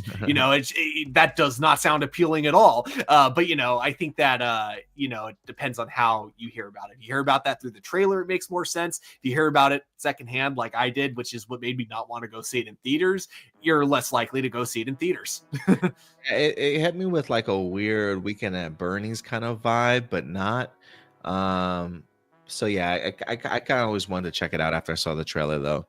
Um, my friends call me Joseph. With Tony Stark and Natasha Romanoff gone, Steve Rogers retired, and Thor off-world with Guardians of the Galaxy, the remaining Avengers' whereabouts during the events of Spider-Man: No Way Home have are left largely ambiguous. While some, like Doctor Strange, were directly involved, others were conspicuously absent. Given that many MCU events unfold in New York City, it's plausible that surviving Avengers were aware of the crisis. Their potential non-interference could stem from various reasons, including the complexities of Peter Parker's exposed identity, or perhaps they were dealing with other unseen threats. But if they were aware, why didn't any of them step up and at least offer Peter some legal or public relations support, even if they couldn't directly fight his battles? I think that's a big question that hopefully something like a Doomsday and Secret Wars will resolve. I mean, the Avengers have very much been absent, Stuart, from any sort of impact, it feels like, from the MCU as of recent.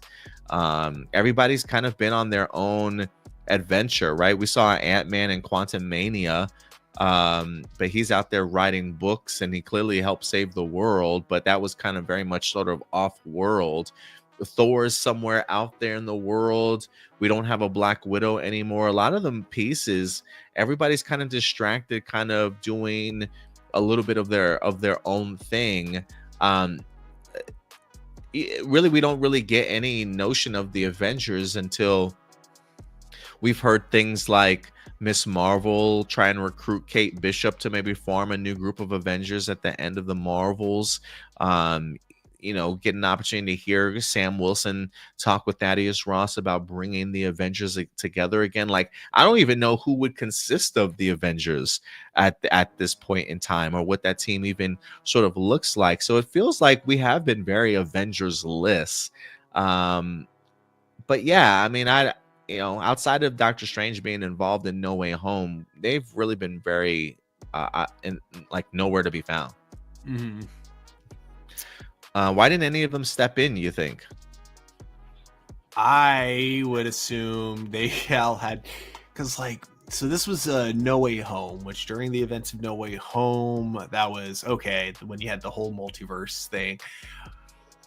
Falcon and the Winter Soldier were probably busy with their, because you have Falcon, or sorry, at this point he would have been Captain America, so he probably would have been busy doing missions for the United States at that point.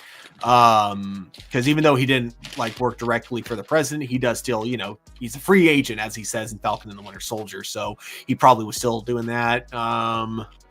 Bucky also probably same thing, working with him, or actually may have just decided he wanted to get into politics and started running for Congress.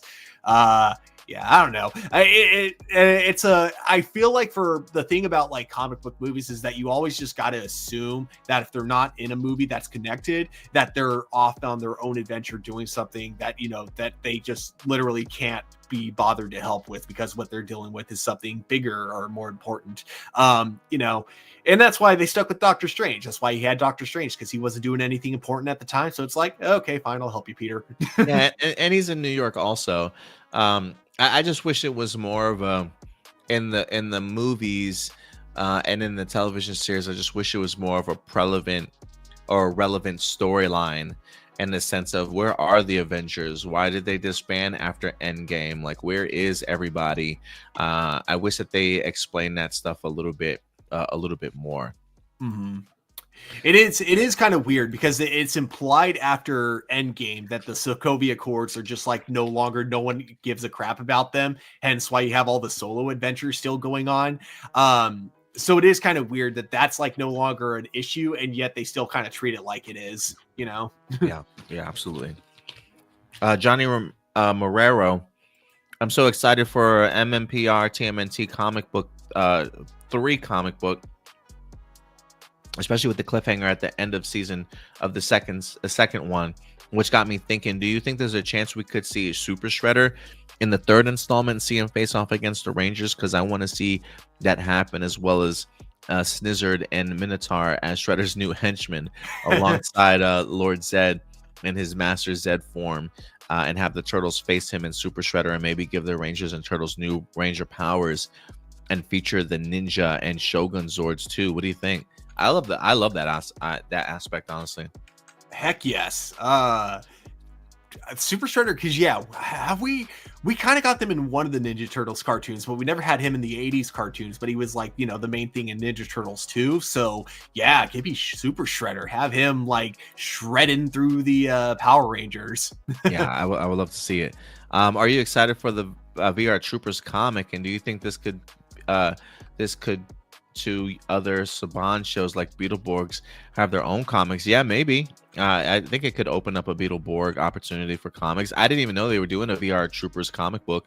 I've been still meaning to catch Power Rangers Prime comic book series, but I've missed out on that so much. So yeah, VR Troopers comic sounds great. I'm still ready for a VR Troopers television series, man. Somebody give me one, damn it. What's taking so long, guys? Revamp it, damn it. Yeah, what's taking so long? Even Toei, can I get a VR Troopers concept again? I know we have Super Sentai and stuff, and we're not really doing the Metal Heroes concept anymore, but come on, man, bring them back. Let's go. Mm-hmm. Sam, have you seen the Once Upon a Time seasons? I would like to see comeback revival season 8, new adventures with new and old character reunions. I might have watched maybe like the first 2 seasons on ABC years ago, but it's been a minute since I've actually watched the show. But I think if there's plenty, I'm sure there's plenty of fairy tales certainly left to tell, more connective tissues. I mean, the fact that they've had so many seasons, I was kind of blown away by it. But I can see a revival happening somewhere down the line. But yeah, I'd be open to it. I can see it too. I myself also have never watched Once Upon a Time. I saw the first like 3 or 4 episodes, I want to say, of season 1. Yeah, so I'm familiar with the concept. I'm just not like, big into the lore or anything like that. But given its fan base, I could definitely see it making a comeback. Yeah, I could too, for sure. Ram Jam clarifies. He says it's about the brother of Sheldon. The George and Maggie first marriage thing. Okay. Cool, man. Georgie and Mandy's first marriage. Okay, so that's Sheldon's brother. Okay, interesting. Appreciate the update, Ram Jam. But guys, that will do it for all of our live viewer questions today. So thank you guys, everybody who certainly participated with your great questions. We always love answering them with you guys for sure. So thank you guys so much for participating here this week.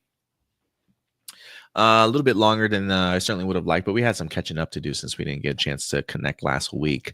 Yeah, man. Look, hopefully we have some great content certainly headed your way. I am going to edit and post my review for Your Friendly Neighborhood Spider-Man's episodes 9 and 10. If that's not dropped today, then it certainly will be first thing Monday morning for you guys. We should have some big news hopefully this week from DCU if the rumors of the press conference or press announcement holds true. So if you're not following us on our Facebook page and on social media, please go ahead and do so. We will be keeping you guys up to date all throughout the week on new developments from your favorite fandoms and franchises on our Facebook page. And then any other developments, we got a Daredevil Born Again set to drop here in I think like 2 weeks, March 4th. March 4th. So not this week. So not this week, but next week. On Tuesday, the first 2 episodes drop. So look forward to that. So a lot of stuff certainly headed your guys' way. Then we got the Oscars right around the corner, and maybe some other movie reviews for you guys coming your way here within the next week or two. So a lot to look forward to. But Stuart, man, if people want to find you on social media, where can they find you, buddy? You guys can find me at TurboStew01 over on Instagram and on Letterboxd. Again, everywhere on social media, if you'd like. We're also on TikTok at Hero Report. Certainly follow us there. We're also on BlueSky at heroreport.bsky.social. Check us out over there also. And man, we'll certainly see you guys later on next week. We'll definitely be back next Sunday for you guys. So in the meantime, do me a big favor, as always, guys. Take care of yourselves, take care of each other, and keep it A+. We'll see you guys later. Bye. Bye.